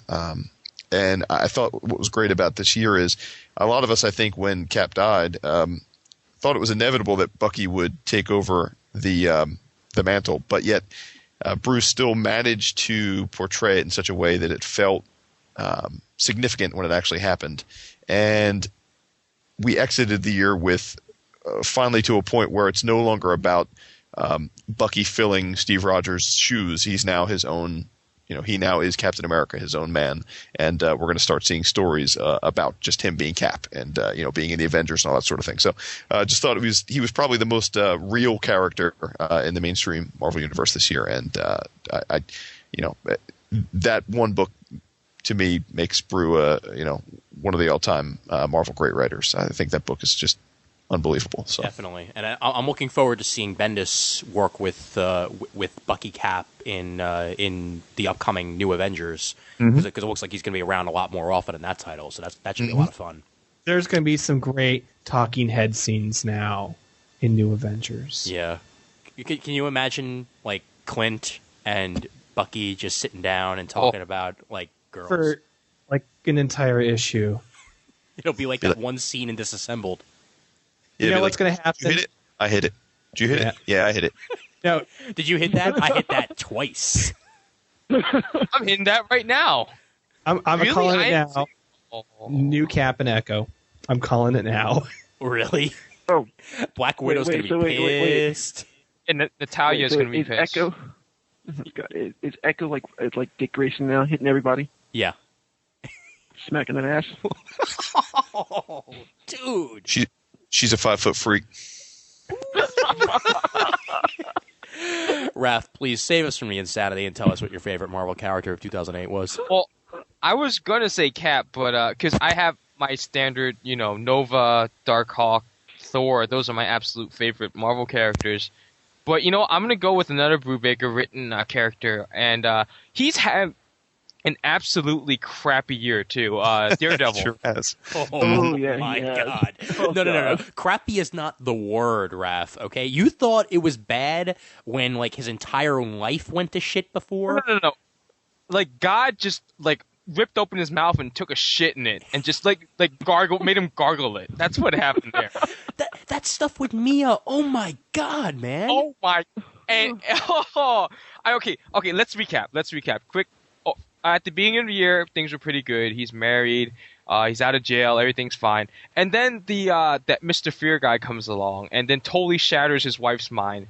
And she ends up in a mental hospital. So what does Matt do? He struggles with it. He fights. He tries to become a better person. He's trying to become Matt Murdock again. And then he has what's-her-face, the detective, and then they sleep with each other. And then, then the parents come in and have pictures of them sleeping with each other, and then it was great. Never has a man suffering been so entertaining to me. That's the passion of the cry. That needs to be a quote on the book jacket for this upcoming volume of Daredevil. It's funny. I'm gonna throw in a Midtown anecdote here. That weekend of the week of the summit that they had, and they were at Comic Club. Fraction, Brubaker, and Bendis come into the store, and someone tells me, and so I'm walking over, and I'm like, oh, what am I gonna tell him? What am I gonna tell Bendis? Secret Invasion sucks, and then this is before 8 came out, and then I turn the corner, and he's right there. I'm like, shit. Oh, fuck. And then he goes to. I don't think he heard me because he goes to pick up Cacophony, and I try to strike up a conversation with him. And then, I do, and then I break off. And then one of my coworkers goes over to Fraction and goes, he loves his work, and he thinks he's Brew. And then Fraction's like, no, that's Brew over there. He calls Brew over. Brew looks straight at me and comes over and is like, what'd you do? What are you saying about me? Oh, what do you want? You want to fight? And it's like, oh, no, dude, I love your work. Do you read Criminal? No, I don't read Criminal. I love your work. Oh, you don't read Criminal? And he's like, my ass. Did you pick up Incognito?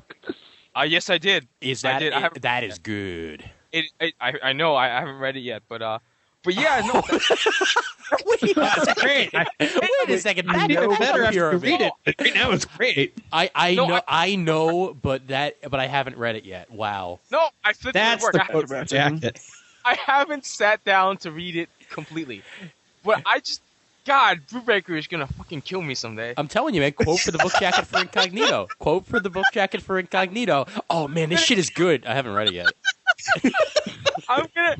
Anyway, it looks great. Long story short, Matt Fraction now follows me on Twitter, and I'm gonna tell Brubaker on Twitter that that quote for Daredevil. Thank you. And for Incognito. And to touch on Daredevil for 1 minute, you want to know how good Ed Brubaker actually is? he made an idea like Lady Bullseye work. Yeah. Oh, let's just make him a girl. I mean, come on. It's actually awesome. This man is simultaneous. Well, not simultaneously, but okay. This man has moved the X-Men, brought back Bucky, made Bullseye a chick, and it was all good. And made Iron Fist awesome. And made Iron Fist awesome. Yes, he has done the unbelievable. Just wait till he gets his hands on Uncle Ben. From the dead as Counter Venom. Awesome. Counter anti-Venom. Reverse anti-Bizarro Venom. I don't know. Speaking of Venom, the last page of Wolverine number 70. Uh-huh.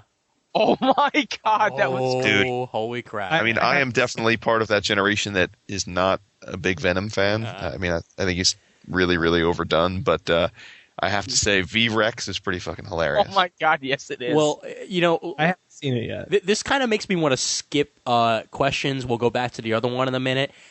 Favorite single issue and miniseries of 2008. Two things here at once, because my favorite single issue of 2008 might very well be the issue of Wolverine that you were just mentioning just now with Miller and McNiven, because simultaneously the most depressing comic book I've ever read in my entire life, and I'm not over exaggerating, my entire life.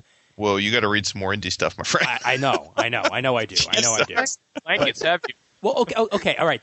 To summarize, for people who might not have read it, so spoilers. It's spoiler time. Yeah, this is the old man. This is the old man Logan stuff. This is a flashback to why he refuses to pop his claws in this future world. Well, everything's all fine and dandy in the X-Mansion. Everything's going great until suddenly, while in the control room, Jubilee sees all these messages popping up on the screen. One from the Avengers, one from the Fantastic Four, and a couple of others pop up. I'm like, oh, looks like there's something wrong. Gee, I wonder what it is. You know, Wolverine asks himself, and before he knows it, all of a sudden, all the lights go out, and a bunch of supervillains pop through the wall, and oh no, things are going to hell. The one villain that you see for certain is Mysterio. And Wolverine is, kicking ass, taking names like he always does. And, he kills every single person he can possibly see who is a villain. And this includes Dr. Octopus and Sabretooth, and the list goes on and on. Until finally, the last person he's facing is Bullseye. This is after all the kids have gone to safety and everything. And as he's about to give the final blow to Bullseye, he says a couple words to Wolverine. Why are you doing this? You're supposed to be our friend. That's when Mysterio drops the illusion. He just killed the entire X-Men. Oh, who was Bullseye? Everybody, including Jubilee, who was Bullseye. Yeah, Jubilee was Bullseye. Yeah. I mean, you want to talk about a holy shit moment. I mean, like when I read that last page, I was just, well, okay, the last page with the Raptor, Venom was pretty fucked up too. But I mean, when I read that last page of that sequence, I was just like, okay, so that's a good reason why you're now a farmer. Okay. Holy crap! So that was my favorite issue of. I mean, technically that's a 2009 issue, but it came out, the week of, I believe, the second, which was technically 2008, so it's technically a 2008 comic, so I'm going to leave it there. So that's right on the borderline for that. That was really, really good. I guess if you want to get an actual 2008 comic, I would say the issue of Amazing Spider-Man that ends with the reveal of J. Jonah Jameson Sr., which was pretty damn sweet too, with Martin on art and Wade on the writing. That was pretty cool. Mm-hmm. My favorite miniseries, I'm going to say, was Age of Sentry, because talk about old school Silver Age action. That's totally it. So Age of Sentry would be that for me. And if you haven't read it, please read it. Hey, Ian, did you give your favorite character yet? Did I give my favorite character? No. Yes, I did. It was Nick Fury. Oh yeah, that's right. You did go for it. Mm-hmm. Okay. Yeah. Okay. Well, for that matter, Wood. I mean, you were talking just now, so let's get your favorite single issue and miniseries of 2008. Let's see. Single issue. A lot of really good things to choose from was hard. I probably would have a different answer if you asked me tomorrow, but I'll say the don't even know the number offhand, but the Thor issue where he makes peace with Cap. I think we haven't talked a lot about it tonight, but I do think that JMS had a really good year. You know, JMS can be great and he can be pretty bad. And this is a pretty darn good year for him. I think Thor, the relaunch has been a critical and a commercial success. And the 12. Yep, and the 12, exactly. So he actually gets the nod for both for me. That the favorite issue, again, that Thor issue, I just thought it was very touching, really well done, and not in a cheesy way, you know. I mean, I thought it was handled right, and Thor stayed in character. It seems like the way that he would have handled that situation. And and my favorite mini of the year, although it's not finished yet, but is the 12. I didn't actually pre-order that. I thought, I'm not interested. And then after the first issue or two came out, a lot of people just kept raving about it. So I went to Midtown, picked up the issues, and read them, and just thought it was fantastic. It was just probably the most pleasant surprise out of Marvel this year. I didn't think it was going to be in continuity. I thought it was going to be some kind of random flashback book, but in fact, as you know, it's very much in continuity, and it's been terrific. So I look forward to it finishing up. It's been plagued by some delays here of late, but I trust we'll be seeing the end of it soon enough. Oh yeah, definitely. No, we definitely will. Yeah, but it's. I mean, I don't hate on Avengers Invaders as much as some other people do. I mean, I think it's decent. It's just not that great. But the 12 is everything Avengers Invaders should be. Yeah, I agree. Avengers Invaders is fine. It's a pretty book. Don't get me wrong, but I just don't find it all that captivating a story. So okay, cool. Well, there's your two. So we will switch it over to. All right, fine, Raph. You know, the easy answer is Nova number 19 for the single issue. But as much as I like that issue, I don't think it beats another Thor issue. I'm not going to pick the Cap one because it's already. But I'm pretty sure it's issue 3 or 4. Mm-hmm. And it's, I think you know where I'm going with this. It's when he encounters Iron Man for the first time. And he's just like, you totally took my hair, dude, and that totally wasn't cool to clone me. And Iron Man's like, dude, I know. Listen, you want to register and stuff, dude? And he's like, bro, I don't want to register, man. I wish it was written exactly like this. and I mentioned it before, but that one lightning strike that destroys Iron Man's armor, and he's like, whoa, you never had this power level. And my favorite line in any Marvel book, most Marvel books, was that's because I've been holding back all these years. And I'm like, yes! I love when characters are ridiculously powerful, so much so that you can't contain them, and that when they fight, it's like ridiculously powerful bad. So I love seeing that Thor is now truly on par with, like, you know, World War Hulk and Sentry and all of them, and he could probably wipe the floor at Sentry because Sentry would just be crying in the corner over psychoses. Yeah, so that is my favorite issue, Thor number 4, and my favorite miniseries, the 12 was mentioned. I'm gonna go with, you know what? I'm gonna sweep it with Thor. If it counts, I'd like to count the Fraction one shots. You can count it. I'll allow it. Because you know what? Because even though they're one shots, they are a narrative there's a narrative that goes through it. Like the first one's about how Thor is arrogant and he doesn't. I mean, he only helps the other gods when they beg him, and he's just, you know, this arrogant guy. And then the latest, not the latest one, but the second to last one was about how Odin creates the Destroyer armor to humble his son and sends him down to Earth to be a doctor. And this isn't, you know, Donald Blake. This is like a Viking doctor. So I like the whole how Fraction took Thor's history and recreated it and reintegrated things. Like he mentions, like after the 25th Ragnarok, this happens with Thor. It was really great stuff. And if JMS for some reason has to leave Thor, I would love to see Fraction take over. Yes, definitely. Surprising you didn't mention Secret Invasion Thor. Yeah, but I like the one shots a lot more. Beta Ray Bill. That's very true, but I just old school Thor, like back before he was a Marvel hero. When like I love my mythology, so like it's quote unquote authentic Thor. I'll allow it. Objection. Overruled. All right, and Patrick.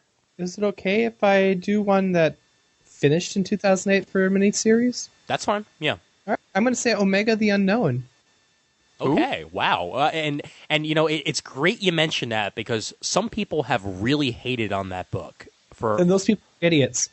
Okay, well, tell us. There, I told you I was going to be opinionated tonight. Patrick, you're swinging and you're hitting home runs.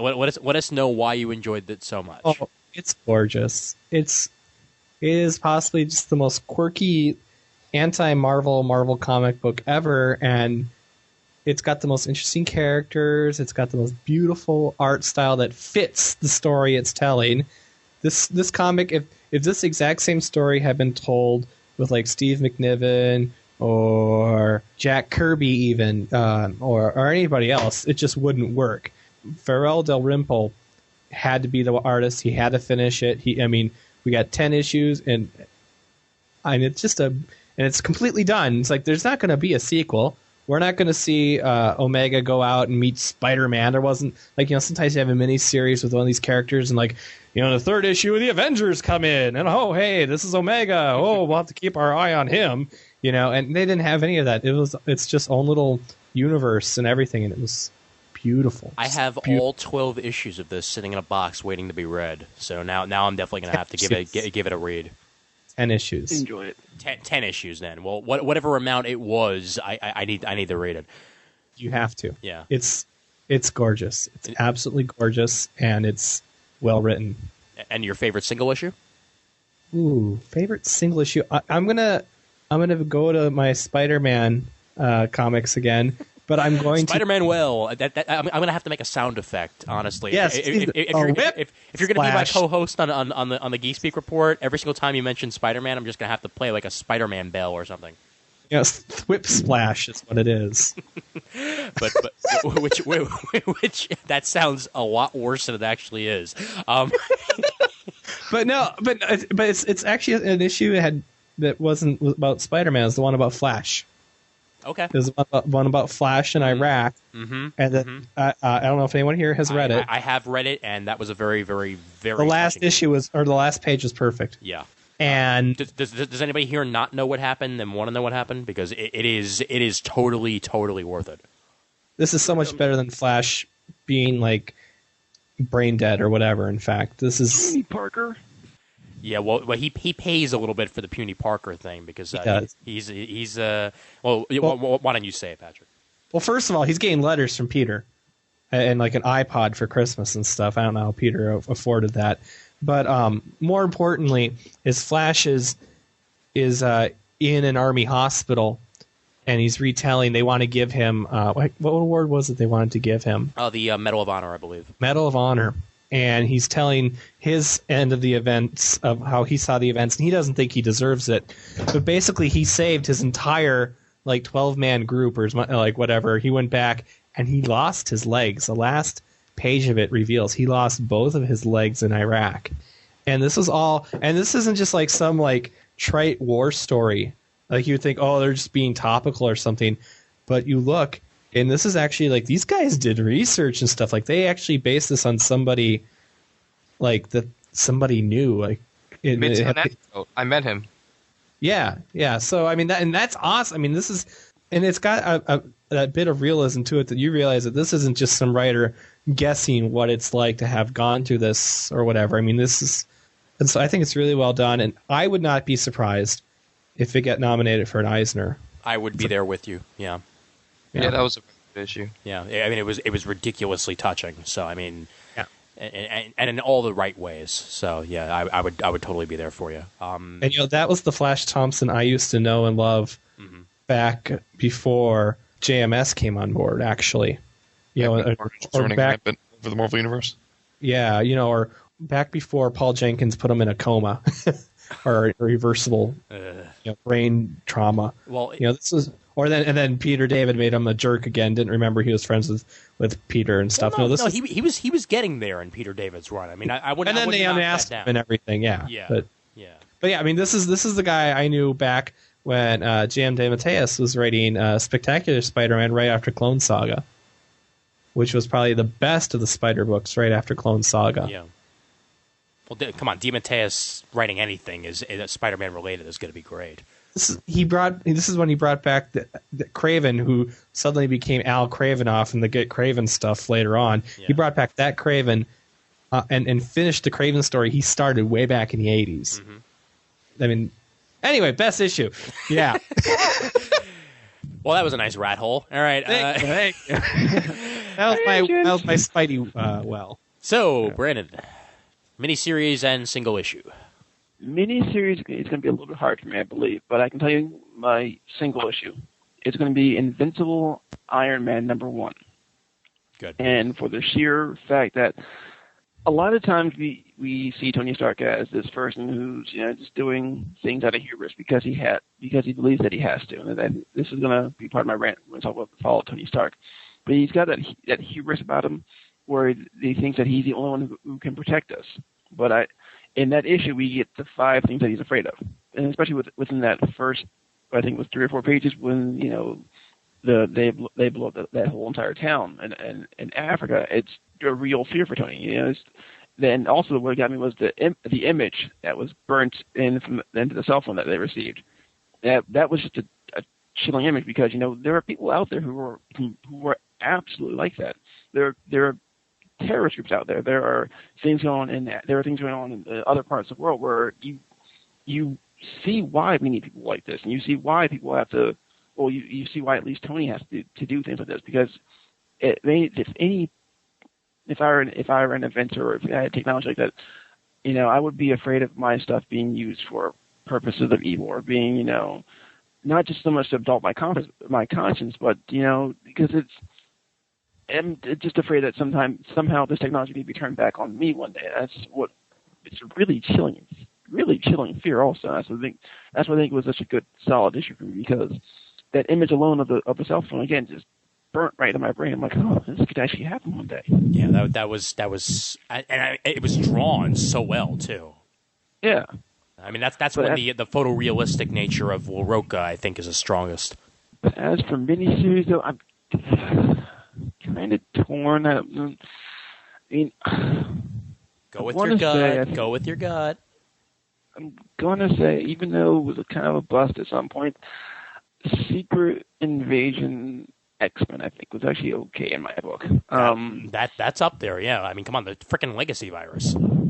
Yeah, the fact if they want to use legacy virus, bring out this evil, which almost put mutants in extinction again. Also, I think the first issue, which that was really cool. The fact that the deity with Kurt, I thought that was pretty cool. Yeah, how it took interest in Kurt.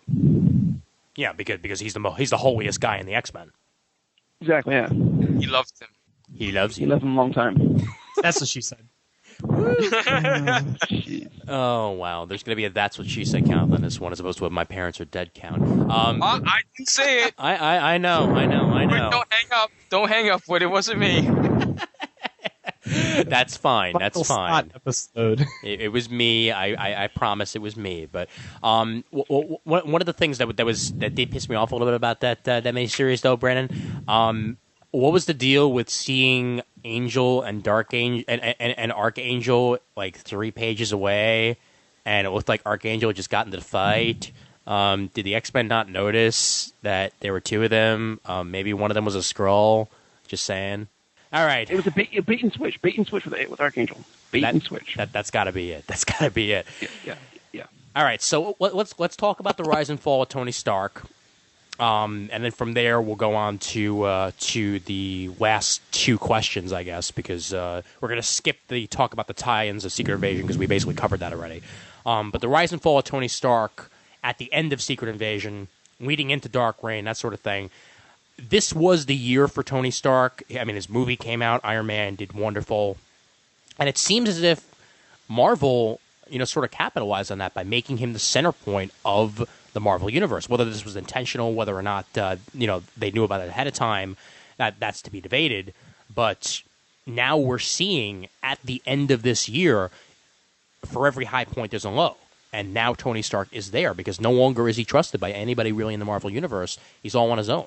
So where do we go from here? The rise and fall of Tony Stark. Are you yourself satisfied with it? Jason, are you satisfied? Well, we'll see. It's really hard to answer that, I think, because we haven't seen the fall, really. I mean, we've seen indications that he is now about to have his status quo completely changed and even possibly, hunted down and that sort of thing. But it all depends how they handle it from here. I've always liked Stark as a character, and I do agree that I think at some point he became too one-note and a little bit contrived that he would become so prominent a figure. Although I think for much of Civil War it was handled reasonably well, but it just got to the point where it used to be Wolverine was the butt of every joke about being in every book, and it became pretty much Iron Man was almost literally in every mainstream Marvel book. If it was a cameo or what have you, but it just got ridiculous. So I'm glad that we're getting past that. But as someone who's always liked Stark and thinks he was well intended, I hope we don't turn it into a cliche where he's just hunted man and hated. I just don't think that's not the Tony Stark I want to read for very long. If it's a 4 to 6 month arc where they take him somewhere and then they get him back to somewhat of a quasi status quo pre Civil War where he's back to being a hero, I'm all for it. But we'll just have to see. I don't know. 2009 will definitely be interesting from that perspective. I'm a little nervous, frankly, because I don't know how long I can tolerate a world where Norman Osborn is running roughshod over the Marvel Universe and Tony Stark is hated. That doesn't sit too well with me. I've got 30 years of comic continuity built in my brain that says that does not compute. So we'll see. Well, here's a question for you, Jason. Is this going to bring Spider-Man and Iron Man sort of back together? Because now they're both, back to like the hated status. Peter Dingle. Because Spider-Man, people think he's the frickin' Spider Tracer killer. And Iron Man is now on the outs with like everybody. Mm-hmm. So is this going to bring them back together like they were with Civil War? I suspect this is ultimately going to lead us to where I think a lot of us who are jaded, after Civil War ended, I think a lot of us thought, it'll be 6 months and it'll be back to no registration act and we'll just be back to it.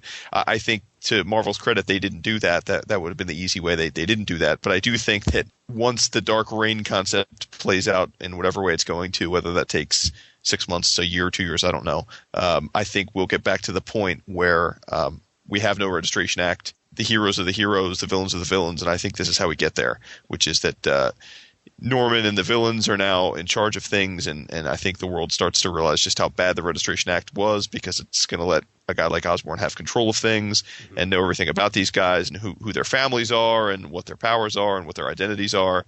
And I think somehow, some way, Stark plays a role there, and he and the Avengers that have been on the run basically all get together and somehow find a way to get things back to where they were. They kind of see the light, but I hope it goes that way, but I suspect it'll take a while to get there. Yeah, and it certainly will. I doubt we'll know an answer until the end of 2009. Yeah. All right, Raph, Rise and Fall of Tony Stark. I absolutely love it because, let's go back to Civil War. Most readers were anti-Reg, so Tony came off looking like this huge bad guy, and my first ever catchphrase on Comic Timing was "Iron Man is a douche," but really I've always liked Tony. I've been asking myself for 81 episodes about that, Jason, and I still don't know the answer. Actually, it's Pregnant Pauses. Pregnant Pauses are Comic Timing. Pregnant Pause. That was your first one, yeah. Yes. Oh, so Raph, continue before I hit you over the internet. Okay. So essentially, most Marvel fans weren't sympathetic with Tony, and he's sort of the hero of the greater Marvel public, but the bad guy to the Marvel heroes who didn't register. And so he's also the most powerful man in the world. And then for about a year and a half, maybe 2 years, he was on top of the world, and he had to deal with it and the consequences of it. And then Secret Invasion came along, and he went from being on top to being completely they just took his face and just dragged it through the dirt. And now he's at this point where he's at possibly his lowest point since his alcoholism. And I just want to see what Tony does. How is he going to redeem himself? Just clear his name, I don't know if I'm pretty sure it's either going to be him or Fury that takes out Norman, but just what he's going to do with this. How is he going to? Extremis is gone. He doesn't have that Extremis stuff in him anymore. It got purged with the Skrull virus, but it's going to be interesting. I haven't read 9 yet. Don't tell me. Oh, you haven't? No. Oh, okay. Well, well, we shouldn't tell you that Iron Man was a Skrull then. Oh, yeah. No, Also, it turns out that Pro Red's Tony Stark was a Skrull. Anyway, I just want to see what he does. I want to see what he does and how he approaches things because, like Wood said, I mean, we could all just go back to being lovey-dovey and just everyone's a hero, no one's registered anymore. But I don't think Marvel is going to take that tack because even though it's been 2 years, I mean, they've set up too much stuff. They've created new titles out of Civil War. I mean, what's going to happen to the Initiative? What's going to happen to other books? I just really am looking forward to Tony, getting. He needs to be the bad guy for a little bit, but I'm sure he'll find a way out of it, and he'll come out of it a lot better. And there'll be a reconciliation between him and the rest of the Avengers. And I can't wait for Iron Man to give Norman what's his. Hear, hear. And what's his is a bunch of pumpkin bombs, probably, and a spider fist in the face. Yeah, Brandon. I'm liking the fall of Tony Stark also because it's so Shakespearean in nature. Or should I say Grecian tragedy? Because every person has that one flaw, right? Every hero has that one flaw. And again, with why Tony do we Stark, fall, Master Bruce? So we can learn to pick ourselves back up. You never give up on your outfit. Never.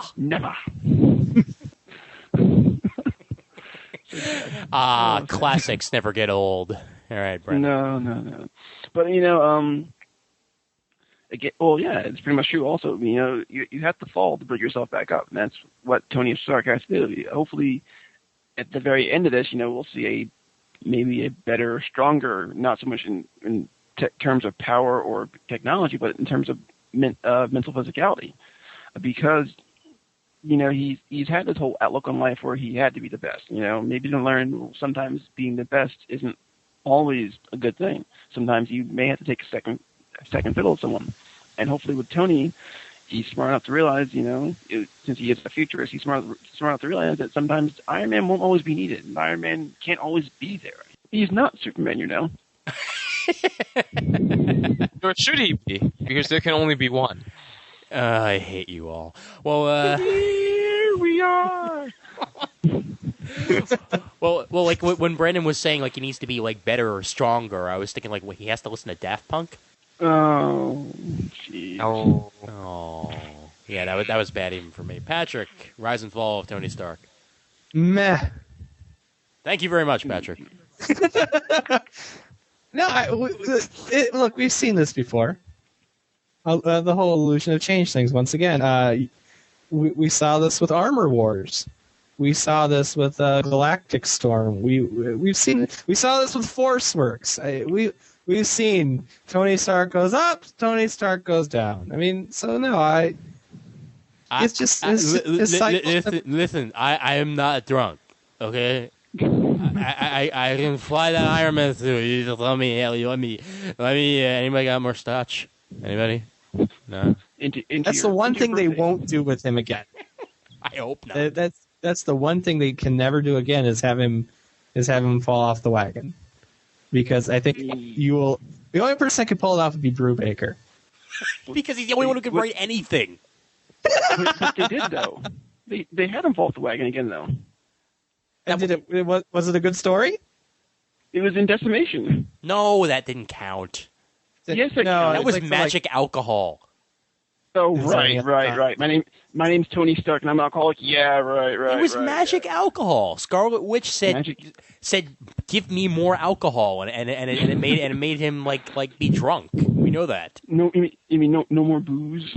No more booze.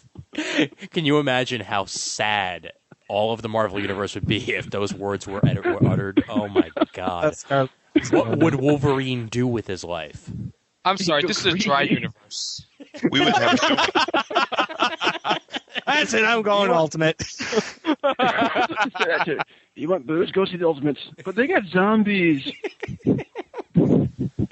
Look, on one hand, I had to put up with Jeff Loeb. On the other hand, there's booze. It's a wand. And that sort of ties everything together, doesn't it? Well, apparently alcohol has made Jeff a lot more tolerable. So, all right. Well, we'll move on from here to the last two questions, which I'm going to ask simultaneously because out with the old, in with the new. Any new titles that tickled your fancy this year that you would like to mention? Let's make that favorite new title. And what are you looking forward to most in 2009 and its upcoming Dark Reign? And Mr. Who goes first this time? You said Ian, you're host. Yay! I'm going first, suckers. So, my favorite new title of 2008. Well, I already mentioned it for favorite writing team, so I guess I'm going to have to mention it for favorite title, and that would be Captain Britain and the MI-13. Someone should go back and listen to the end of summer special and see if that I said that was my favorite there too. But it's still my favorite because it's still the best title out there in Marvel Comics that's happened out of Secret Invasion. I mean, it started off as a Secret Invasion tie-in, and now it's just doing its own thing. And everything it does is just old-fashioned fun. And that's really what I was looking for a new title in 2008, and that's what I got. Something that even when it was tied into Secret Invasion was just genuine fun. And John the Skrull is John the Skrull. What can I say? I mean, sure, I'm not going to spoil anything for anybody who hasn't read it yet, but something major happens to John the Skrull in that first arc there, but I'm not going to spoil it. The stuff they've been dealing with this past couple of issues with the whole... I guess like sort of apartment of fantasies. That's the best way to put it, because they find a place like a portal inside of this apartment that gives you like whatever pleasure you want, and of course sucks up your life force in the process because nothing is for free. So they have to fight that, and that's been really, really good times. So that's what I'm going to say. What I'm looking forward to most in 2009 and the upcoming Dark Reign, 2 titles: Agents of Atlas and the Skrull Kill Crew, because both of which have been sorely, sorely missed, and they need to come back. And that's really all I'm going to say about 2009. Oh, and the upcoming Dark Reign, I hope that Emma Frost does not go evil totally again, because that would be very, very lame. I will leave it at that. Jason Wood, your turn. Yeah, so let's see. I guess not a surprise given some of the other things I voted for. My favorite new title of the year was Guardians of the Galaxy. Wow, and not Deadpool. That's a shock. No, look, I mean, I definitely I definitely have enjoyed Deadpool so far. So far, so good. But I'd like to see a complete, 4-6 issues outside of the Secret Invasion stuff, which was cool. Very cool stuff. Nurses, come on. Yeah, definitely. I'm a little. I'm reserving judgment because I'm not sure Daniel Way has won me over completely based on his other stuff. Same here. Yeah. So, but so far so good. So I'll just say that. Okay. Maybe in 2009 it'll be my favorite title. So Guardians gets that nod. In terms of what I'm looking forward to, you hit on one of the big ones for me, which is Agents of Atlas. That was a fantastic miniseries, and Jeff Parker is a guy that I think we'll be hearing a lot more about. He's been doing good stuff on X-Men First Class and some other things, and I think now that he's getting a chance to play in the mainstream 616 playground, I think his star is rising. 2 other things: Jonathan Hickman co-writing with Bendis on Secret Warriors is going to be terrific. Yeah. As you said, it's the return of Nick Fury. This time Fury is going to get to be an underdog. He doesn't have S.H.I.E.L.D. at his helm. That's great. Some of the characters that they introduced through the Secret Invasion tie-ins in the Avengers and whatnot could really be awesome. I mean, Phobos. I mean, that's cool as hell. Little kid that's the god of fear. That's awesome. And I'm a huge Hickman fan. He's Nightly News, Pax Romana, even Transhuman I like, so I can't wait for him to play around in Marvel. And then the last thing that I'm looking forward to is my vote in 11 O'Clock Comics. We did a best of show, this best of 2008. My vote for best comic of the year was Fear Agent. Which is written by Rick Remender.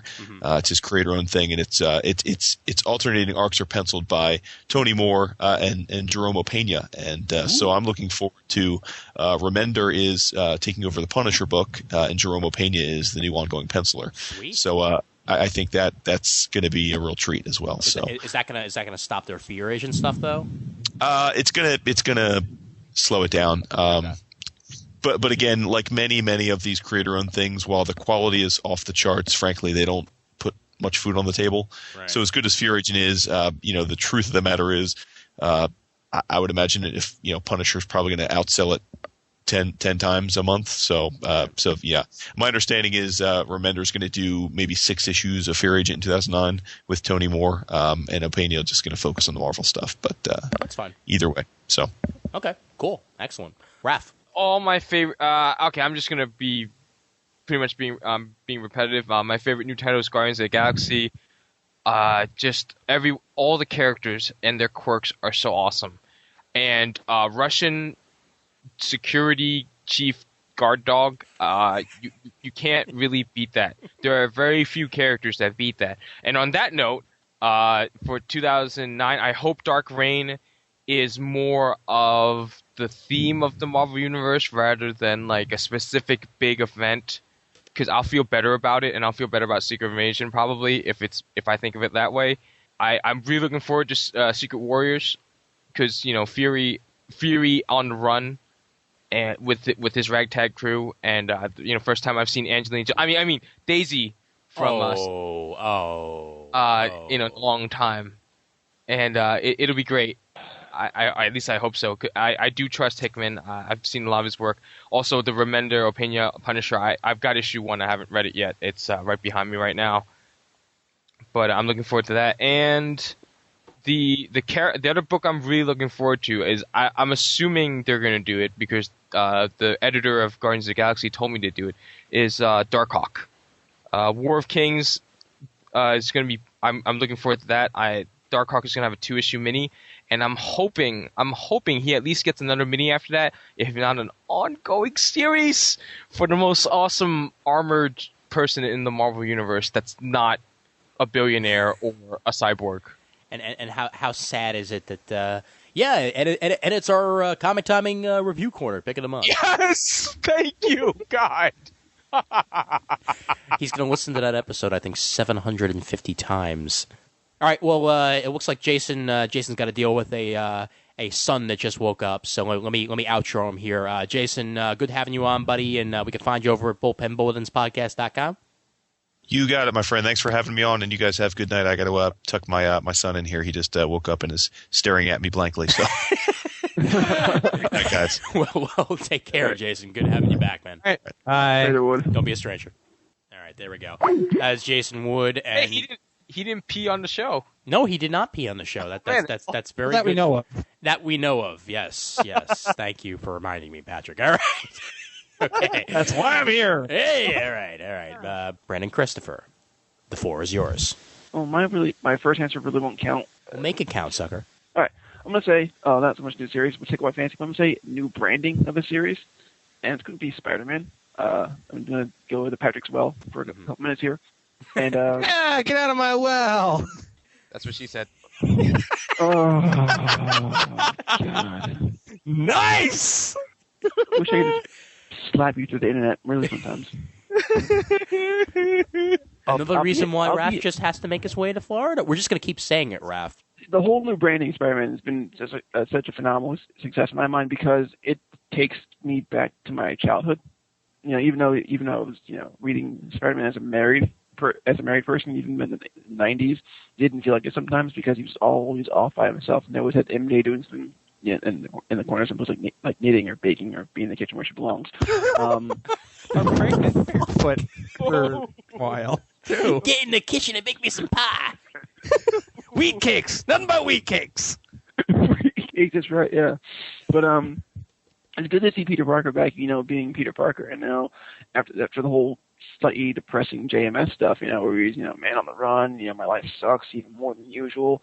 I'm going to go kill myself. Oh, blah, blah, blah, blah, blah, blah. It's just good to see a happy-go-lucky Peter Parker again. It makes me kind of happy. So it makes you happy?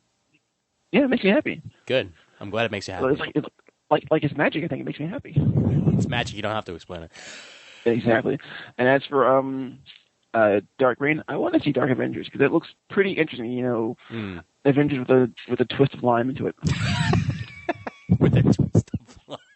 I don't. It must be almost 1 a.m. because that was funny to me. But I could say Avengers Let's Watch It Evil, but that wouldn't work so well either. yeah, although it sort of does. Well, okay. Well, that actually leads me to ask this question: who do you think the what is it, like Iron Avenger or whatever it is? Who do you think? Who do you think that is?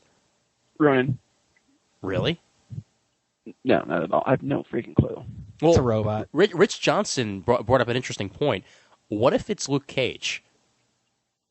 Working both sides of the wall this time? No. Did you read New Avengers? The first New Avengers issue with the new place and everything?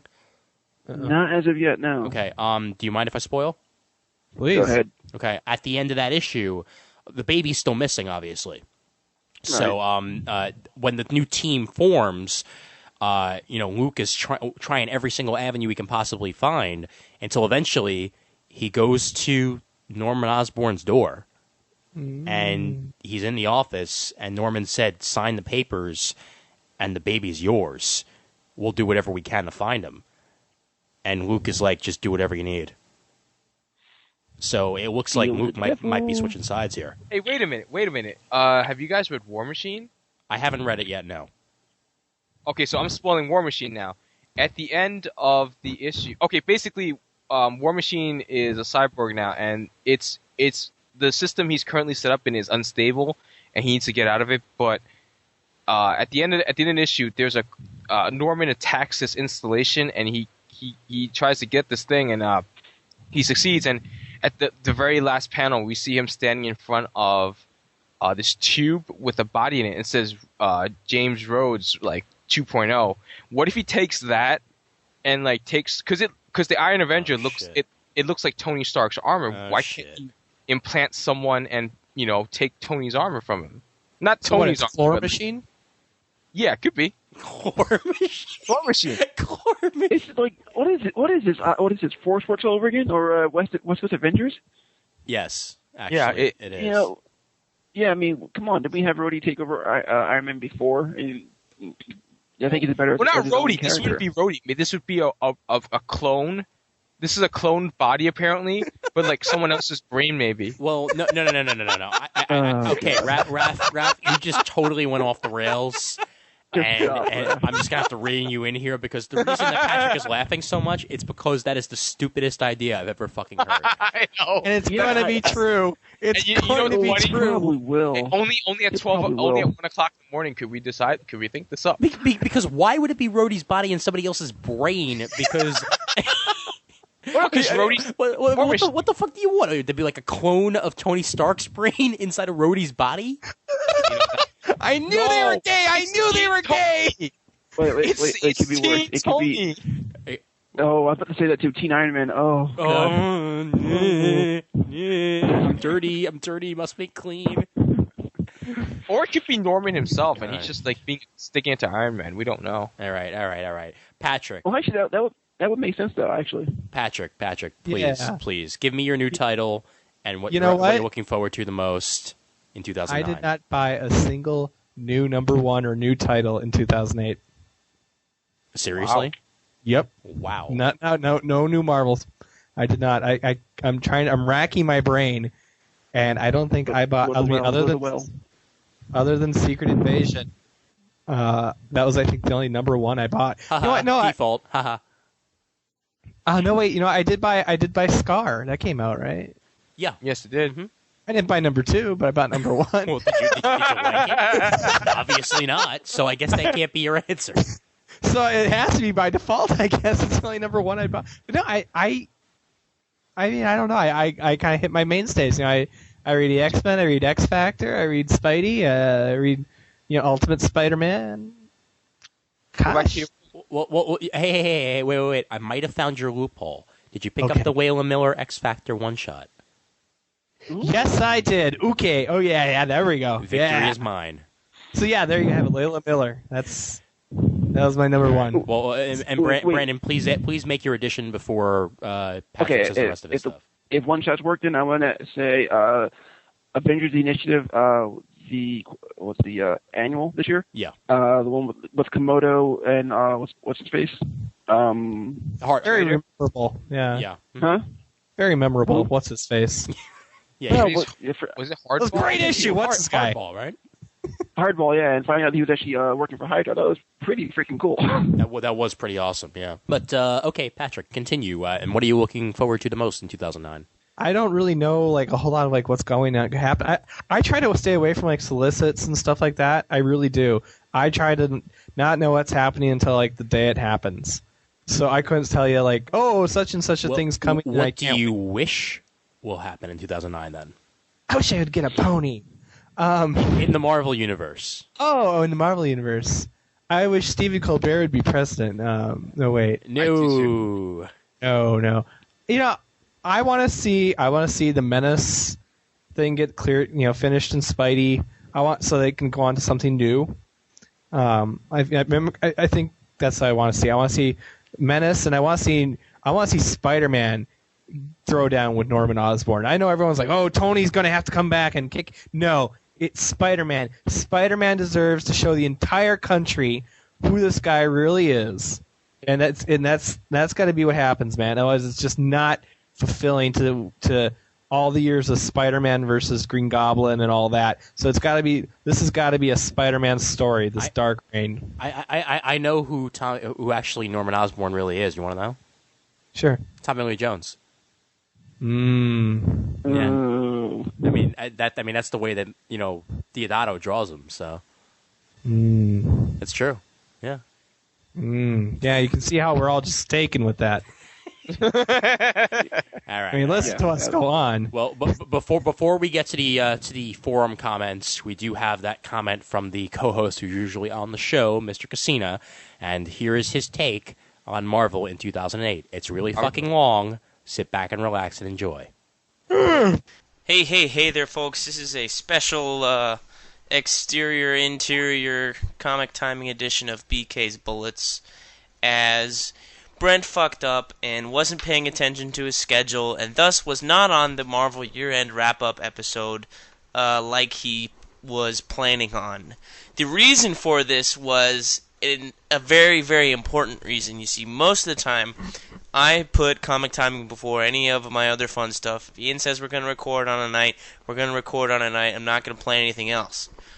The problem was, when we were planning this thing, I was at home in Orlando spending holiday time, and I was like, yeah, first Thursday back, whatever the day it is, the 8th, January 8th, no problem. And then it got to be today, January 8th. Here it is, 3:13 p.m. in the afternoon, and I realized, oh, fuck, I messed up big time because the BCS National Championship game featuring the Florida Gators and the Oklahoma Sooners is tonight at 8:30 p.m. or 8 p.m. kickoff at 8:17.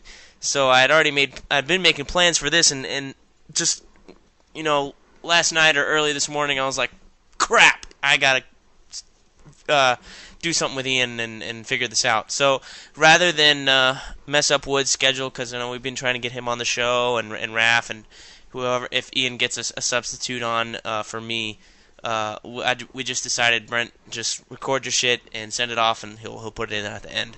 So here we are. I have the forum thing pulled up, and I'm going to kind of roll with it as we're going through this here. So if it's a little uneven, please forgive me. This is kind of last minute, and I'm trying to go to the game or go watch the game in 2 hours. We're going to watch it in the big basketball arena with all the fans and shit. So it should be a lot of fun. And if we win, we're gonna storm the streets like we did 2 years ago, and this can be great. But hey, what can you do? Shit happens. So anyway, I will be there for the DC year-end wrap-up. You goddamn right I will. I'm going to move heaven and earth for that to happen. And Review Corner, I'm editing that as I'm recording this or taking a break. Whatever, you're going to have that. So get off my back, you monkey. Alright, satisfied with Secret Invasion and its finale? Was I satisfied? Frankly, no. I thought that Norman Osborn just coming back up and shooting the Skrull Queen, as you probably heard in the Review Corner or whatever, is kind of silly. It's like, I read in issue number 7, and I thought the Skrull was dead there. I thought that bitch was dead when Hawkeye shot her in the mouth with an arrow. But no, apparently she just, we don't see anything of her at the end of that issue. She just pops up again in issue number 8 and says some shit, and Norman Osborn just takes a shot, It was like, wow, that was convenient because Hawkeye did it fucking 5 minutes ago and weakened her for you, so we should give Hawkeye the position. I mean, it was really, really dumb the way they did it, I thought. As a whole, though, I really did like the event. What I liked the most about it was not necessarily the main series, but were the Mighty Avengers and New Avengers tie-ins at the beginning. At the beginning, I'm going to qualify that. You know, at the end, it was kind of like they're kind of falling off the wagon or whatever, but the New Avengers tie-ins with the Jim Chung art, I loved. Those are my favorite issues of the all the tie-ins. Mighty Avengers, there were a couple issues that were okay. The rest of them I felt were a little bit weaker than the New Avengers ones. So I would say that I thought New Avengers had the better storylines there. But as the main series itself, I thought it was okay. It was enjoyable. The one thing I did have a problem with was it didn't seem like Bendis' writing style was not coherent, but consistent. We started off the first couple issues, not first-person narrative, but third-person. Things are happening now in the present as they happen. We're following them, and then we got to I don't know whether it was issue 4 or 5. I think it was 4. Yeah, 4 or 5.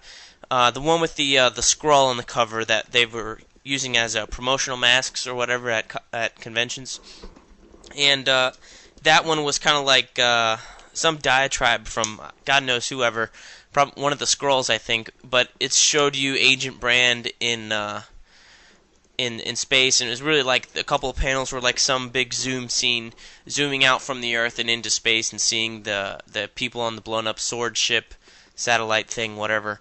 I thought that was a little bit weird, and I was like, all right, well, hopefully next issue we'll get back to the action in the present kind of thing.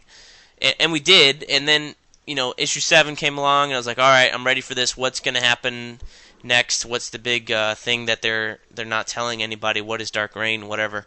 And then 8 came along, and it started out, like one of those Alias episodes where it goes, it starts off at commercial break, says Alias, boom, and you start off and Sydney Bristow is in danger, like up to her head in piranhas, and she's wearing like a thin wetsuit, and the piranhas are eating away at it, exposing skin and gonna eat her or whatever, and then all of a sudden it says Alias, commercial break, and then when you come back from the commercial, it comes back and says 4 days ago, 4 days earlier, whatever, one of those plot devices. I just felt like that was really, really crappy. I'm gonna stop playing with this pen, it's just making noise.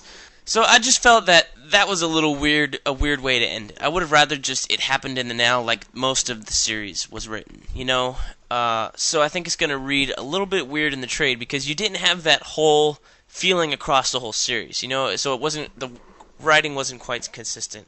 So yeah, that's what I thought of Secret Invasion. It was all right. Wasn't the best event ever. I think Civil War maybe was a little bit more consistent in writing style. But what I did like about Secret Invasion was that it came out consistently. We only had that little thing at the end of 2008 with the 2 week delay, which is all right with me. Give Lionel Yu some time to really focus his stuff. And I thought the art on Secret Invasion was great. I loved Lionel Yu's stuff on New Avengers, the nitty gritty, dirty, scratchy shit. I thought it was way cool. I did at one point think maybe this is a little too scratchy, but they put him on Secret Invasion and they put an inker on him. Mark Morales did a great fucking job of inking him, and it just made it, in the colors by Laura Martin, I think really brought the whole thing together. Because if you had the New Avengers Lionel Yu, it would have been a little bit different product, and I think a lot of people would not have been as happy with it as they were. I know some people don't like Lionel Yu's artwork. Frankly, I really think he's one of the better artists out there, and I'm happy that he was able to do I don't know, however many issues of New Avengers it was, 10 or 11 in 2007. And then, skip it like 2 months or so and let the annual come out, and then go right into Secret Invasion like it was nothing, and have that come out consistently, almost month after month after month at the same time. It was really nice to see that in my box every month, from Heroes Corner. So that was pretty nice. Breakout title of 2008 from Marvel. I didn't really pick up any of the miniseries. I thought Captain America was a bit of a letdown at the end of the Man Who Bought America story arc and the new one that's going on right now. It was good overall, but I'm just gonna have to say that that was definitely not it. I mean, breakout title. I mean, it's hard because there wasn't anything to me that stood out and said, "This is a great fucking series, Brent. You have to get this." Actually, it was the Matt Fraction Thor miniseries. Man of War, God of War, whatever. He had 3 one-shots with the guy who was on the Iron Man arc. Anyway, I thought those were great. So, to me, breakout title, Matt Fraction on Thor. Those one-shots. And then all those 3 one-shots were double-sized, and they were kind of... and they all tied together. It was kind of weird that they put them out as one-shots and not as a limited series. But I guess it was kind of smart on their part, because as a one-shot, they could just put it out whenever on the schedule and not have to worry about, when's the next issue coming out. You knew there was one coming out. You just didn't know when, and it wasn't a big deal because it wasn't a series, so kind of forgot about it. Reign of Thunder, or it's like Thor, Ages of Thunder, Thor, Reign in Blood, Thor, Man of War. Those are my favorite. That's my breakout title, 2008. Most disappointed out of Marvel, I guess Captain America really let me down. I did not like the way Iron Man, Director of S.H.I.E.L.D. ended. Just kind of felt it ended on a whimper. The Knopfs kind of wrapped up their thing, which I thought was great. And then we got the 4-issue Stuart Moore arc, which was a little uneven with 2 artists and 2 different storylines that, tried to wrap up together at the end. And then, then we go into Secret Invasion, War Machine, which was alright, but it just didn't feel like War Machine was doing anything that important in that title, which is why ultimately I'm not going to get the new War Machine series. So I guess that's what disappointed me most out of Marvel. Favorite writer, artist team of 2008, I'm going to have to go with Bendis and Lionel Yu. I like Bendis. He's probably my favorite Marvel writer. Lionel Yu, like I was talking about his art before, pretty good, wonderful. I think it's definitely consistent. I can follow his storytelling for the most part. There are some problems, but I mean, hey, with anything, you're going to have some problems, Favorite Marvel character of 2008? I'm going to go with Spider-Man. Spider-Man was my favorite character of 2008. You want to talk about consistency? Fucking Brand New Day was great. I listened to the 2007 year-end wrap-up that Ian and Raph and I did of Marvel and DC or whatever. And I know we were all bashing Joe Quesada when those came out, and we were wondering what the hell was going to happen, but man, did they, prove us all wrong with those books. 36 issues in a year, some great teams. You had McNiven, you had Bacalo on a couple issues, you had John Romita Jr., Phil Jimenez, Mike McCone. I loved his stuff on Spider-Man. Just, it was really, really consistent. Marcos Martin, the Mark Waid issues that came out in December or November, the Subway ones with J. Jonah Jameson's father, that was some great stuff. God, great stuff came out of Spider-Man. It's just amazing that, it's like, why didn't we do this before, and why, what took so long for you to get Straczynski off the book and put some fresh blood into this character? I won't say that it was the undoing of the marriage that put the fresh blood in the character. I think it was the catalyst of that and the team that they got behind the book that put the fresh blood in the character. I think they could have done these same stories with Mary Jane married. Truthfully, they could have done these same stories and not have any problems at all, and with the same writers and artists in the teams, but I think they needed some jumpstart, so that they wouldn't have to worry about continuity or anything like that. I mean, obviously they're worrying about it a little bit, but not a whole lot, seems like. But we are getting some answers, I think. So, it took them a year to get some answers, but I think we're going to get there finally. But I thought it was really, really consistent, and I was actually surprised that I stayed on. It was really, really fun. New titles that tickled my fancy. Again, I didn't really pick up anything new from Marvel other than the Thor one-shots. So, no, I guess not. Satisfied with the rise and fall of Tony Stark? I'd say yeah. I think what I really liked was that one issue of Invincible Iron Man number 8 that came out, and number 7 as well. The Matt Fraction, again, He's got to be like my favorite writer from Marvel, other than Bendis right now. Just putting out some amazing, amazing stuff. Yeah, number 7 was great with Spider-Man taking that one shot of Iron Man with his mask up, sitting on all the devastation after the Stain had attacked him. And then number 8 kind of went on that same level where Tony Stark is now like almost crippled. He doesn't have Extremis anymore, which I'm interested to see what happens there because I was reading Iron Man, and that's why I kept on reading, because I was interested in this Extremis storyline and what it was doing to Tony Stark, and now it's gone, so how is he going to live with that? So yeah, I was pretty satisfied. It's just the way they went about it with the fall, I think, is a little bit contrived. We'll see where it goes from here, whether it's an all-out hunt for Tony Stark, but to me, it doesn't scream to me that this was Tony Stark's fault. I mean, yes, granted, he's the head of S.H.I.E.L.D., and if someone were to invade us, we'd have the heads of the FBI and CIA and NSA. Their all jobs would be under suspicion, their job security. But would they go and outright fire him? Maybe. I mean, I can't say that they would. If it gets past somebody, it gets past somebody. It's not exactly their fault. It just means that the fucking alien Skrulls are pretty damn good at what they do. Blending in as other people. I think they did a damn good job of blending in the Marvel Universe that nobody saw it. And Nick Fury, if he knew all along what the fuck was going on, then why didn't he tip anybody off? That's what I didn't understand. Nick Fury has known about this for a while, or at least it seemed like that in the Maleev issues or whatever, because it didn't really give us a timetable, but it seemed like he's known about this from a little while after the Secret War that Bendis wrote. So why didn't he set up some contingency plan or tip off anybody or make sure you could trust somebody? It just seemed really weird. Like, your contingency plan is a bunch of teenagers, really?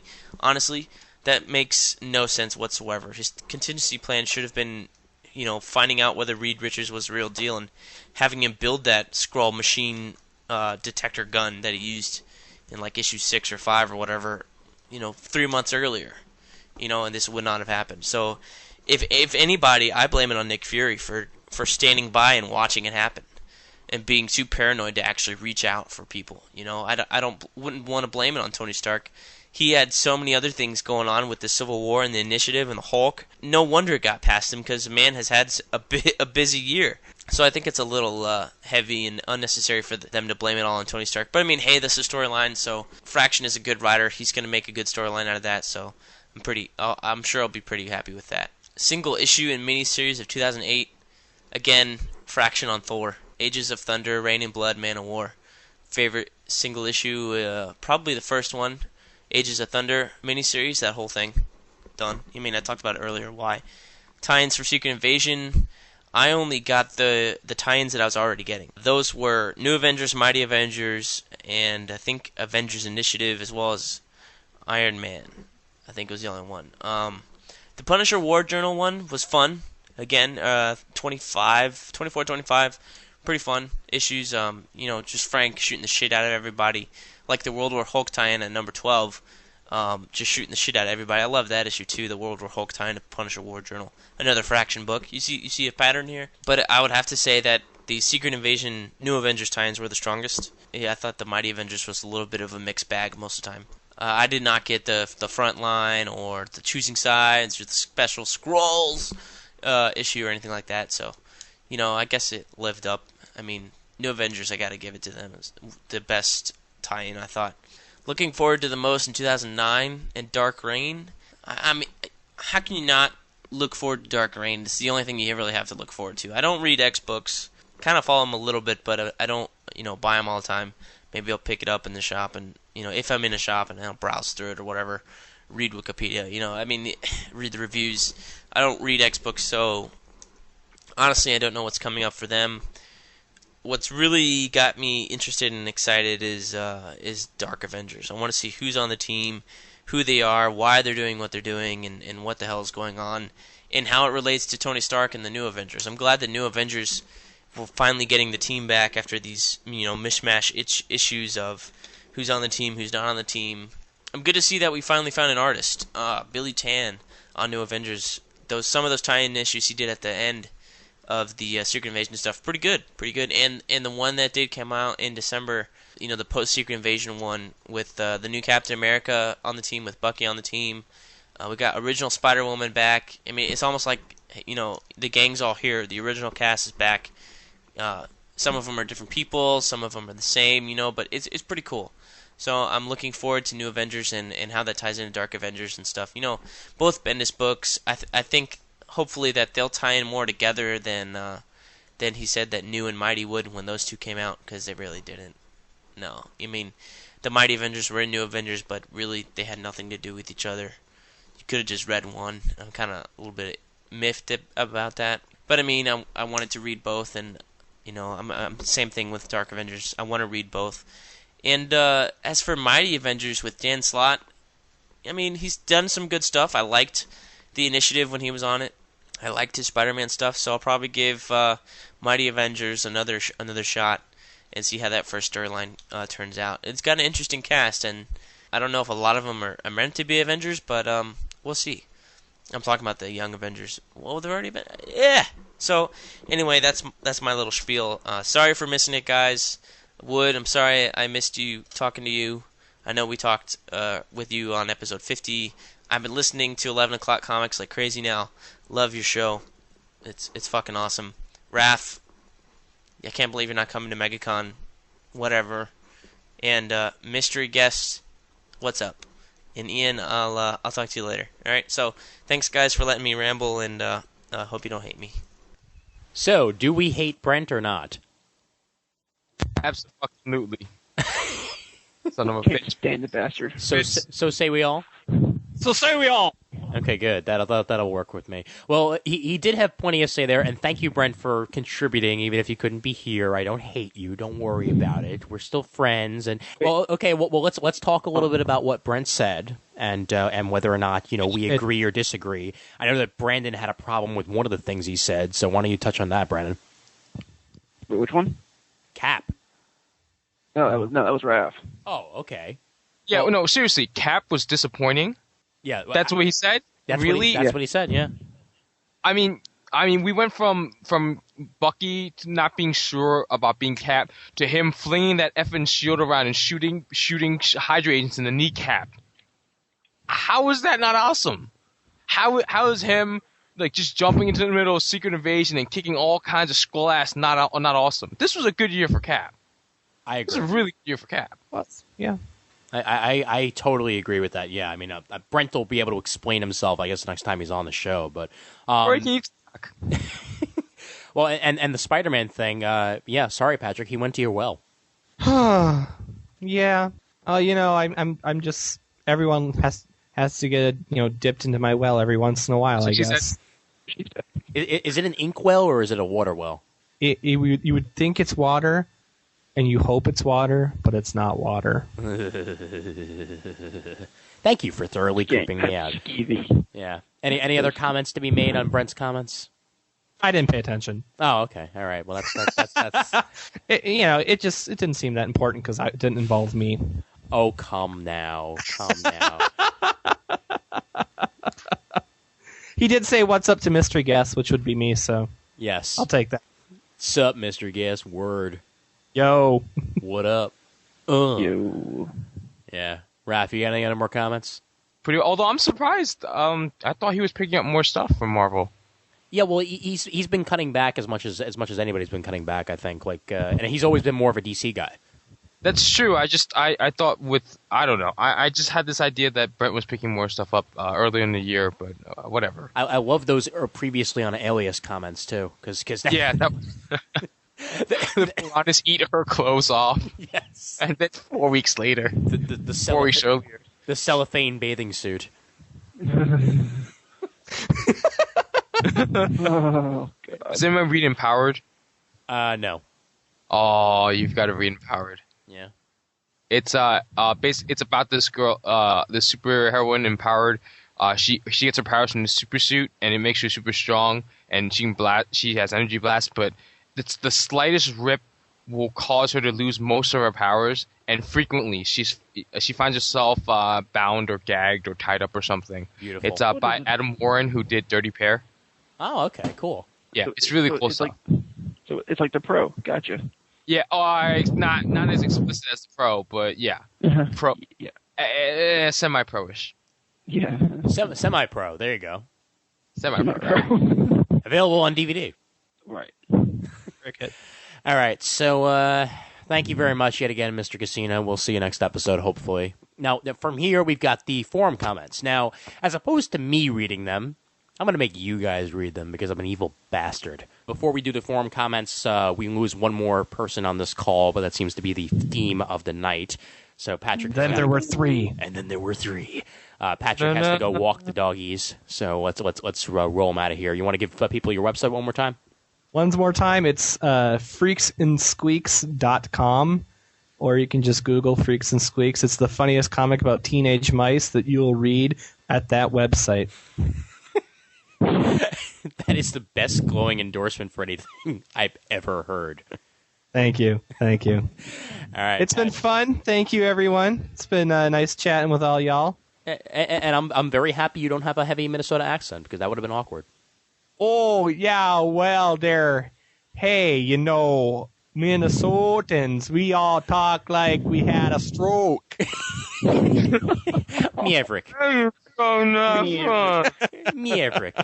Maverick. You're such a maverick sometimes, Patrick. You really are. Don't you know? I just got up there, and I'm Patrick the cartoonist, and I maverick my way through making my comics, don't you know? All right, Patrick. All right. It's been fun. We'll talk to you on Geek Speak Report. Oh, we sure will. Oh, yeah. And I'll get to hear that in about 4 or 5 years, yeah. Yes, exactly. Go fuck yourself, Raph. Yeah. All right, okay, all right. So, I tried. Ow. Talk to you later, Patrick. There is Patrick saying his bye-byes. So now it's time for us to read forum comments, or more like you. So we will begin with Mr. Raph Suhu. Talk normal or I'll kill you. Talk normal or I'll kill you. Talk normal or I'll kill you. This forum post is by Matthew Guy 1977. Or M Guy 1977. Really, it's Matthew Guy. Okay. Anyway. Welcome back, Matthew. After World War Hulk and the crappy event that was, I avoided Secret Invasion like the plague. Only because I have zero interest in Skrulls or any Skrull-related events from Marvel. Spending my money mostly No, I'm really liking the way this is going, so please continue. Spending my money mostly. God, he can't keep it up. He seriously can't keep it up. You really don't. She said. All right. Come on. Spending my money mostly on Brubaker title artist on said Brubaker title Criminal, Captain America, Daredevil, Uncanny X-Men issue 500 to present. Old Man Logan from Wolverine mini event from the team that did Civil War, and yes, even Spider-Man Loves Mary Jane 5-part mini series by Terry Moore was my favorite mini series. Plus, this sort of sounds a little bit like. Have you ever seen that video that a guy did about like an angry letter, like from an angry noob that he wrote, that he read like dramatically? I think I have. I think that's what I'm channeling here. Okay, all right. Well, anyway, continue. Plus, buying many omnibuses in 2008 to get my Marvel fix. 3 Devil omnibuses, 2 by Miller and 1 by Bendis, and Daredevil hardcover by Kevin Smith. Is it omnibuses or omnibuy? No. I'm being serious here. Is it omnibuses or omnibuy? Omnibuy. Omnibuy. Okay, all right. The brand new change in the 616 forced me to go to Ultimate Spider-Man hardcovers to get my Spidey fix elsewhere, and I'm on the 6th hardcover currently. My favorite Marvel character is Daredevil with Captain America close second. My favorite Marvel artist is Steve Ecting on Captain America. The rise and fall of Tony Stark doesn't matter that much to me, because once Iron Man 2 movie is out, things will go back to the status quo. The favorite issue from Marvel in 2008 was Captain America number 34, where the new Cap is revealed. What I am looking for in 2009 the most is the new Incognito series, and yes, another Daredevil omnibus, but this one from Brubaker, and finishing off the John Byrne Fantastic Four Visionaries with Volume 0. And the only Dark Reign tie-in I'm getting is Uncanny X-Men Annual number 2, because I like the new direction the title is going. Best wishes to all in 2009, Matthew. I can see why you got voice acting work. Wait, he got voice acting work? I just can't keep composed. Yeah. Raph is a voice actor now. Wait, you do ADR? Who let you do ADR? Tell people about your gig, Raph. Oh, I am on I am featured in Beta Flight number 3 as Airwolf. That is a new audio drama podcast series produced by one Alan New Mutant White. It is available if you just go on the forum and find him and ask him. Cool. I don't have a link. Yeah, I know. I figured as much. Well, I'm going to have to get in on one of those eventually. All right, so thank you very much, Matthew, for your comments there. Agree or disagree with what was just stated? Most of his stuff there. I mean, the Daredevil stuff is pretty interesting, and he seems to agree with us in a lot of things. Captain America being good as opposed to Frank Casino, who's the one person who thinks that it wasn't good. By the way, his team won, so he's happy now. That's why he's out rioting instead of being on the show. Yes, exactly. But thoughts on what Matthew had to say? Yeah, I agree. Okay. I can't. It's hard to argue with the guy. Cool. Well, the only Dark Reign tie-in he's getting is Uncanny X-Men Annual number 2. Is that going to be a Dark Reign tie-in even? It's all about Emma. Oh, okay. All right. I gotcha. Well, okay. That should be cool because it's about Emma. So, all right. I agree. All right, moving on. We are moving on to my favorite, Mr. Spidey. I love saying it this way. Spidey Stuk. Even though I know that it's Spidey, EUK. Wait. Spidey SDEUK or something, whatever. Brandon, you want to read this one? Sure. How satisfied were you with Secret Invasion and its finale? Secret Invasion was great, but not fantastic. Norman Osborn is now head of everything awesome, but what does that do to amazing? What is your breakout title for 08? Guardians of the Galaxy and Ms. Marvel were brilliant, and I enjoyed every minute of it and wanted to see more of it. What disappointed you the most out of Marvel? Amazing Spider-Man and Secret Invasion Spider-Man. This book is now becoming embarrassing. Jackpot not being Mary Jane just made me want to rip the Annual apart. All right, there we go. Say it like that. Yeah. Oh, okay, that's right. He's British guy. Yeah. We're going to rip the Annual apart. Amazing 600 is going to be my last if it continues to disappoint me. Give us your favorite writer-artist team of 08. Writer, Ed Brubaker, one word to describe his work, brilliance. Artist, Lionel Francis Yu, perfect choice for the event books. For my team, Matt Fraction, Terry Dodson, X-Men is finally readable again for me. Who was your favorite Marvel character of 08? Thor or Luke Cage? Bendis has done a great job with Cage. Any new titles tickle your fancy? Invincible Iron Man. Are you satisfied with the rise and fall of Tony Stark? Yes, it was great. I can't wait to see how Stark tries to renew himself in the public eye. Also, please give us your favorite single issues in the miniseries of 08. Issue, Invincible Iron Man number 7, Ms. Marvel Annual number 1. Miniseries, 1985, such a great series which we've seen. Oh shit! I totally forgot about that. Shit, ass cock. God damn it! That was great. I mean, Tommy Lee Edwards on art and Mark Miller. Oh my god, man, that was really fun. Fucking cheap. Yeah. Did the tie-ins for Secret Invasion live up to the title itself? No, the majority of them, except for New Mighty Avengers and Inhumans, were awesome. The rest were just meh. Meh. I thought and Thor finally, was good. Thor was actually pretty good, Yeah. X-Men also, as we said before, as well. And finally, what are we looking forward to most in 09? Invincible Iron Man, Ms. Marvel, and what's happening involving Spider-Man and Norman Osborn with Dark Reign. Upcoming Dark Reign, I'm looking forward to it, but the question is what can Norman Osborn do that Nick Fury and Tony Stark can't? And also, with Doom and Namor teaming up before Dark Reign was arranged, they're going to have to turn on each other. Mm-hmm. Or turn each other on. Ooh. Yes. Anyway, happy New Year's in Brent and Comic Timing, the best damn comic podcast on the net. Aww. Next to the Quarter Bin. Fucker. yes, the Quarter Bin, which didn't come out with an episode in 08. Because it doesn't exist anymore. I know. No, it doesn't exist anymore. Yeah. Did you ever put out that one that we all recorded on TalkShoe? Yes, one day. One day. Okay. Yes, now that it's completely no longer irrelevant whatsoever. Well, so you're saying we have to wait one more day for it? I hate you. I hate you. I hate you. I hate you. I hate you. I hate you. I hate you. I'm sorry. I thought I was doing it under my breath. My apology here. Amplify it. I can't say I hate you enough times though, because then he won't let me go to Daily Show, and that would be bad. But I agree also on the Ms. Marvel Annual. Did you guys read that? Yeah, that was pretty good. That was the Spider-Man appearance with Ms. Marvel. That was good times. And Iron Man number 7. Ooh, was that the one where Spider-Man took the picture of him? Yes. Ooh, yeah, that was pretty good. That was pretty damn good. You read that, Brandon, right? Mm-mm. Oh, you haven't read that yet? I'm a couple of issues behind. Okay. Don't spoil 9 yet. Well, no, we won't spoil 9. We won't let you know that he's actually a frog. But yeah, no. When you read Invincible Iron Man number 7, you're definitely going to agree with him because that was the Spider-Man crossover. Okay. Yeah, that was pretty good. All right, onward to Alexander B. and Raf Suhu. I started off being pretty wrapped up in Marvel at the beginning of 08, but at the end I found myself and still find myself reading the standalone books: Captain America, Daredevil, Moon Knight, Amazing Spider-Man. Now he sounds like a private detective. It's sort of like the Noirish detective. Yeah. Secret Invasion just left a bitter feeling. And I am not putting myself through anything else. Marvel is Wait, are you Rorschach or Batman now? No, he's Batman.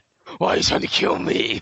Oh, wait. I'm sorry. I can't really all right. We're not going to do that. Continue. Stop hitting me! Doesn't help me hear you better. Secret Invasion just left a bitter feeling, and I am not putting myself through anything else Marvel is trying to hype / sell. I love Marvel and its characters, but enough is enough at some point. I may be back one day for the continuity and the core of the story universe, but for now I am having fun checking out other things. The best character of 2008 was easily the Bucky Winter Soldier Captain America character. Screw you, Brent. What Ed Brubaker managed to do with that book, cast members, and legacy of Captain America was truly remarkable. Enough said. Suck it, Brent. Breakout title would be Amazing Spider-Man. All right. Breakout title would be Amazing Spider-Man. No one, including myself, besides Raph, expecting much from this book after one more day, but it surely surpassed my expectations, but not Raph's. And it's just fun comics with great artwork. Amazing Spider-Man also houses the best writer-artist team for 2 teams, the pairings with Dan Slott and Mike McKone, and Joe Kelly with Chris Bacalo. I liked that a lot more than I thought I was going to. Kelly and Bacalo? Yeah, they were really good. Yeah. I like that one a lot. Both teams work amazingly well with each other and are overlooked in my opinion. Also for writer/writer teams, I give kudos to Ed Brubaker and Greg Rucka on their arc in Daredevil. Bracca. Right on. 2008 has good stuff, but it wasn't an amazing year. You mean it's not Brubaker? I'm surprised. It shouldn't be Brubaker. Wait. Rucka. Brubaker? I don't know. Well, okay, but Rucka. Yeah, well, it's sort of interesting. Going with what Alexander said, it looks like he's sort of cutting back on his Marvel stuff because of Secret Invasion. I know that that's not really like the going trend, but there were plenty of people that I know that did do just that because they didn't like the idea of Skrulls in the Marvel U. But now we got this whole Dark Reign thing and it changed. So you think people are going to start coming back? It just, that's how it goes. I mean, when you have a big event that is like the whole universe, either you're in it or you're not. You can't really do half-ass it. You either got to be invested and read it, at least read the main series and then read some of the minis, or you just don't read it. I get what you're saying. Either you're in or you're out, and that's what you was talk about later on something else I'm doing. But you really could have tiptoed around Secret Invasion. Honestly, I mean, you didn't have to read the main book because the main book was nothing but 7 issues of Savage Land and 1 issue of in New York. Really, if you think about it, I mean, you could have just read. If you wanted to, you could have read a tie-in here and there. You could have just continued to read. Adventures because it built upon what already happened, and no new information was added from outside the book. So you really could have tiptoed around in Secret Invasion. So you could tiptoe through the window, by the window. That's where I'll be. Just tiptoe through the tulips with me. Yes. That was well done. Neither of you actually started cracking up in the middle of it, so that's well done. All right, well, let's move on to Ziggo here. I can read this one because it's nice and short. I loved Secret Invasion. That's all I read for Marvel this year, and I thought it was great. There's only one more, so I'll read that one too. Unknown Fanboy. Wait, hold on. I gotta have at least some sort of voice here. The Stand, which is my long box of stuff to read, and Dark Tower series, which I enjoyed, is the extent of my Marvel purchases this year, except Secret Invasion. One, which I did buy, but it did nothing for me. What are you, Hal or what are you, Hal from 2001, or are you William Shatner? I don't know. Oh, there it was. Denny Crane. Denny Crane. Denny Crane. Denny Crane. Denny Crane. Gun! Well, I just watched I just listened to episode 99 of Half Hour Wasted the other day, and Captain Kirk's reaction to the new Star Trek trailer. I'm Captain Kirk. I'm Captain Kirk. I'm Captain Kirk. Rock it, man. I think we're done. There are 4 lights. There are 4 lights. There's a thing on the wing.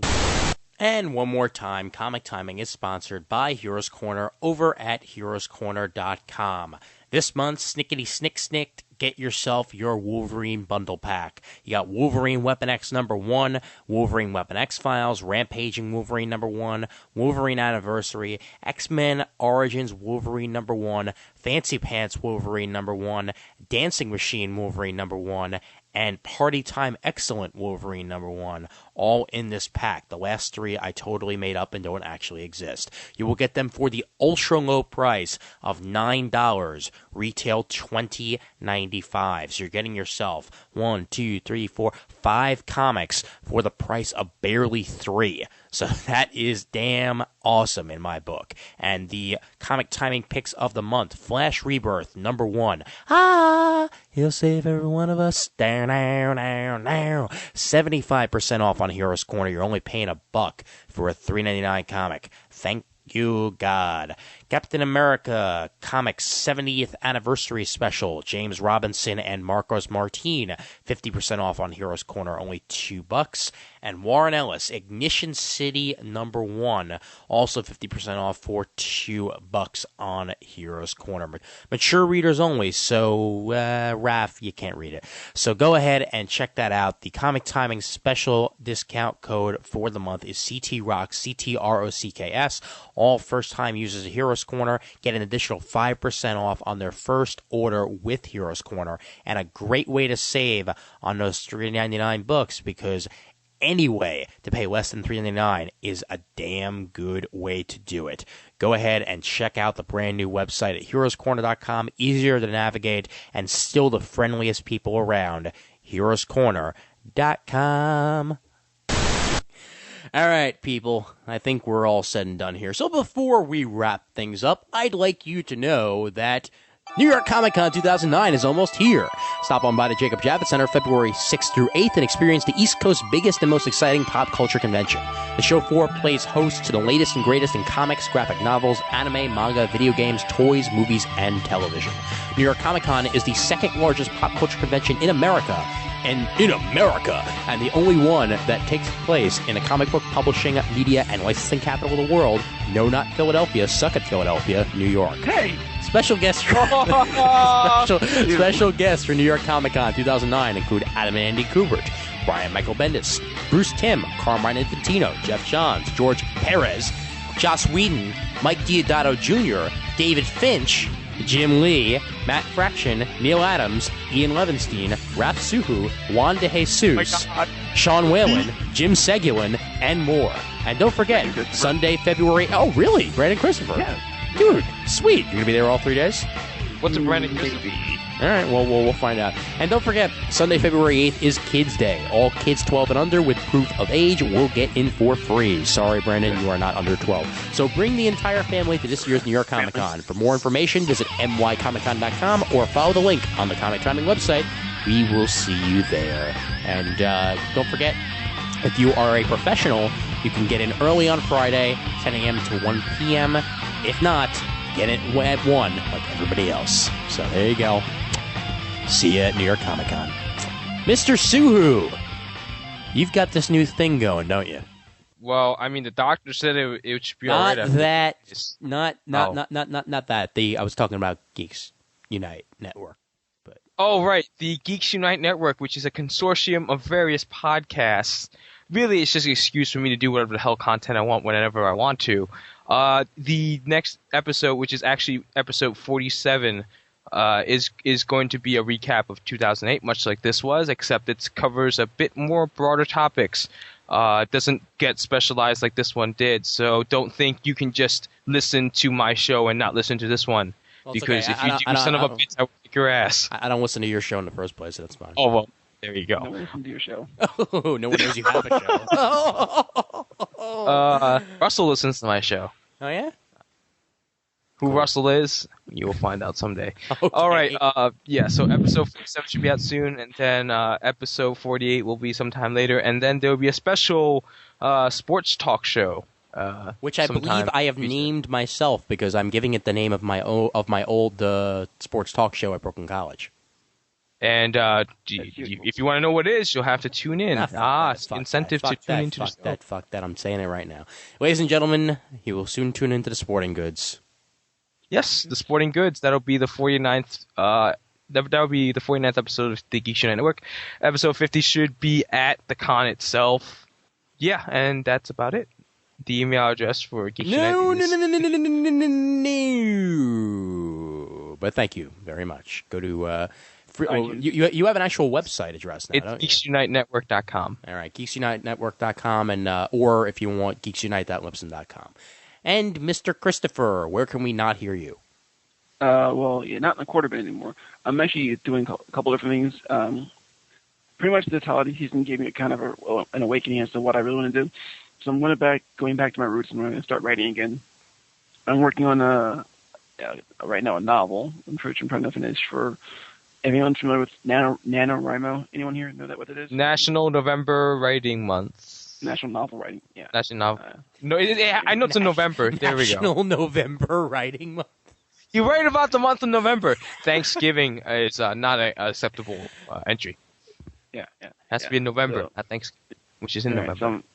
So I'm trying to write a novel in 30 days right now. Right now it's coming along very slowly, but it's getting there.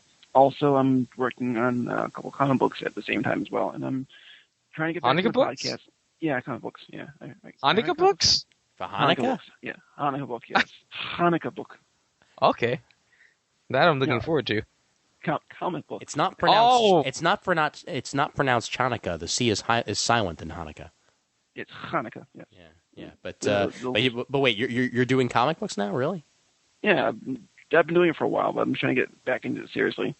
So, I've had this one idea floating around in my head for about a year now, which I'm going to start painting the rest of. You should probably contact Mr. Pryor because he does like black people. Oh, yes, I know. Yeah. Really, he does. Yes. In fact, he is one himself. Oh, wow. Except for that one guy he beat down in Toys R Us with a metal pole. That was so awesome. That was. Yeah. So that's where we can find you. Nothing on the web you can link to, right? You can probably still find me on Libsyn under the Quarter Bin for the first 5 episodes of that. Other than that, I'm going to be coming up with a new podcast. I'm going back to with Ramblecast, which is my first one. Very, very funny you should mention that, since the last time you were on the show, you also mentioned that, and it hasn't happened Ramblecast? yet. Yeah. Well, then the holiday hit, and Yeah. That sucks. Oh, the holidays in retail is a nightmare. Yes, Believe me. Oh. Yes, it is. I've never experienced it, but yes, it is. Can I tell you a story real quick? Yeah, sure. Yeah. Shoot. Black Friday. Anyone here using Black Friday at Toys R Us? Oh, dear. Oh, yes. Well, this didn't happen at my Toys R Us. Something comparable happened. All right. If anyone knows, Black Friday is the unofficial holiday kickoff. All right. And it's not really true, because most stores' holidays start off in October. And so at my store, I do the hiring. I'm the HR manager for my store. And I was severely understaffed this year. At Toys R Us, we decided to do something new. In order to get your electronics product, you had to go to electronics, take the item that you want, and go back into another line. So you had to get in line to get that item that you want, get out of line again, and go back into another line. Okay. Yeah, I know that was smart there. So my job was on Black Friday line control, and so when we opened up at 5 o'clock in the morning, people just ran through our store, cutting corners, cutting through the whole entire aisle just to get to electronics. We had a couple things on sale. I think we had $9 MP3 players, video games on sale also that day as well. So they get into line, and I pull one person out of the line saying, "Okay, look, you got your item. You have to walk around in the back of the line, all the way down in the aisle, which is wrapped around again, and get into another line so you can go check out." and it's about like an hour and a half process.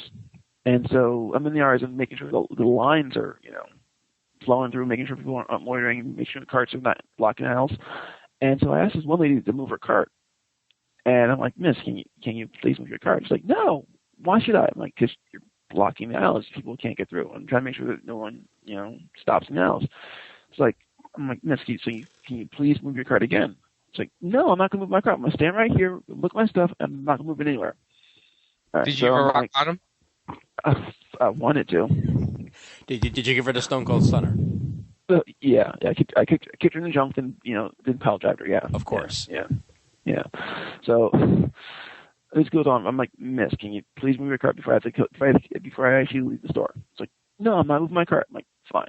So I'm like, fine, do what you want to do. I'm just going to walk away now. So I'll go out of the yards, and our yards set up by right here. There's a little door which opens up. You can walk up that way. Go to the front of the line. Go to the front of the store.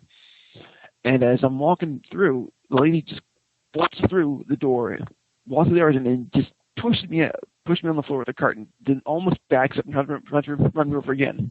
Ew. Yeah. Did you have like track marks? Pretty much, yeah. Wow. And this leads me to ask one favor for people who shop for the holidays on Black Friday. Please, for the love of God, be nice to people who work in stores. They don't want to be there any more than you do. And most importantly, be nice to the black man.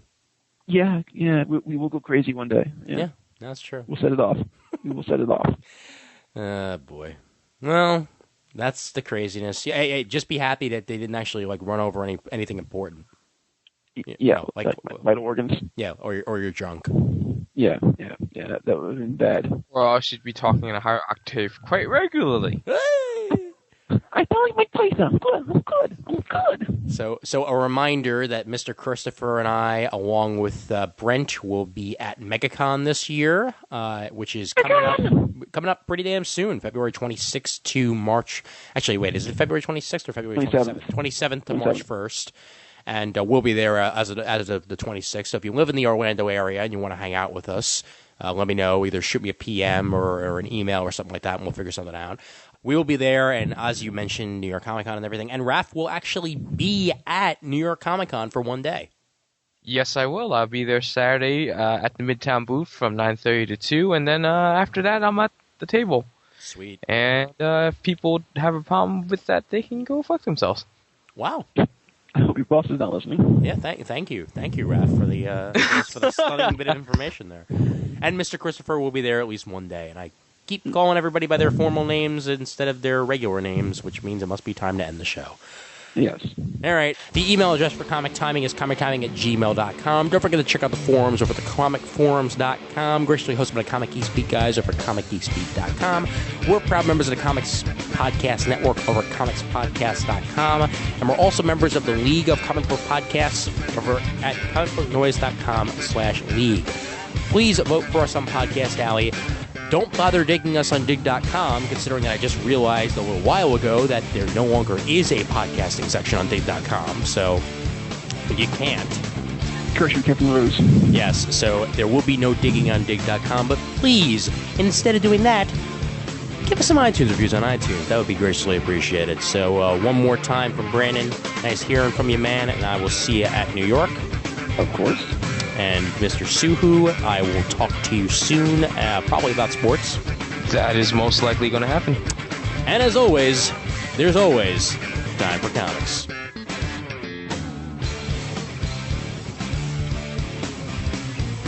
You should have I think the OJs.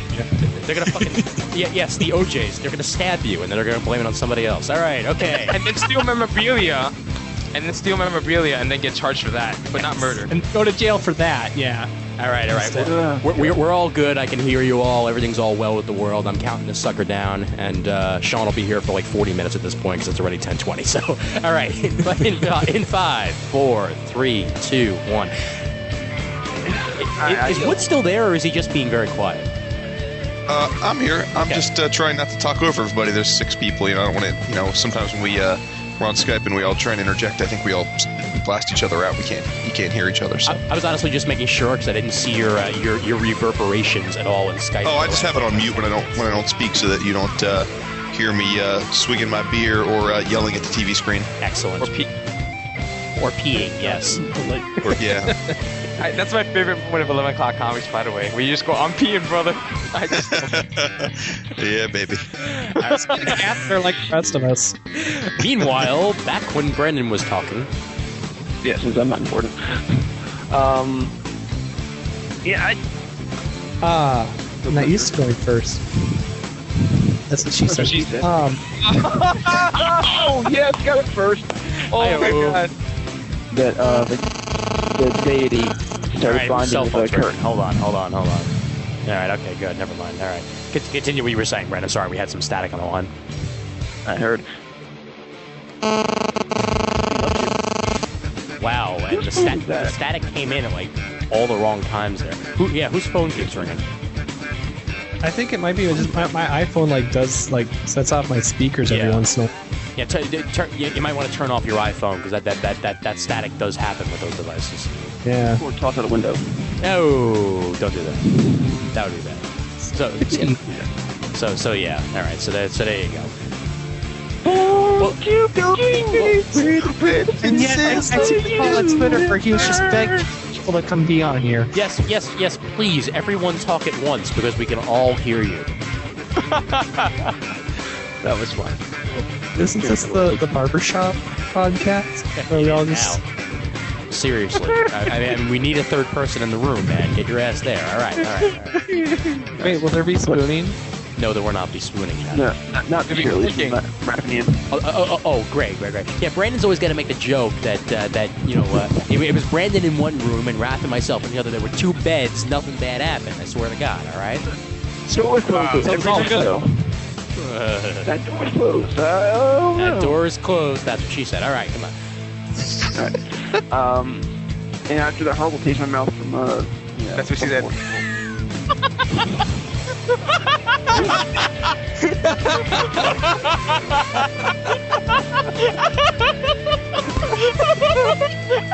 Raph, I swear to you, I'll be at New York Comic Con. I will go to. I'll go. I have a knife in my hand. Right now. Okay, all right. So, meanwhile, Chris just walks into the room, okay? And she opens the door and says, "Are you still podcasting?" I'm like, "Yeah." And then she says, "I knew you were gay." I'm like, "What?" All I heard was Raph, bedroom, and sleeping.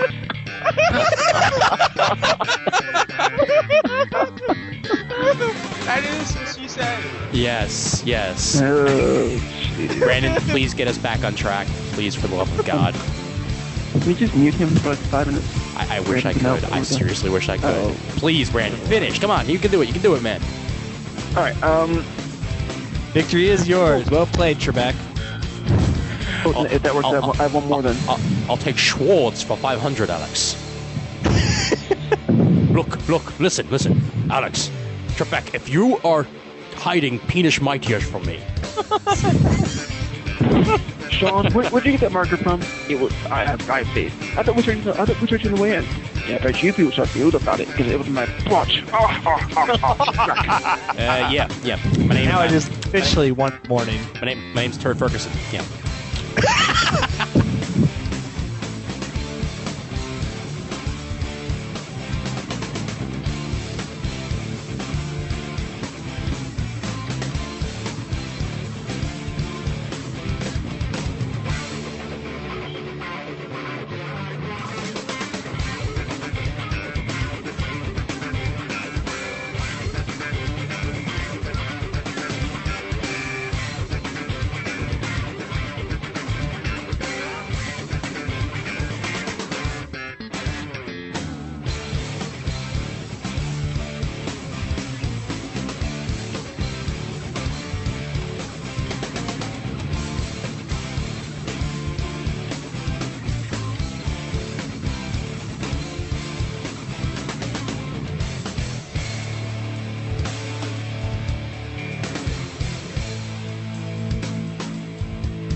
Second brand. Second brand. Second brand. And yet again, you give me so much material to put in the back, man.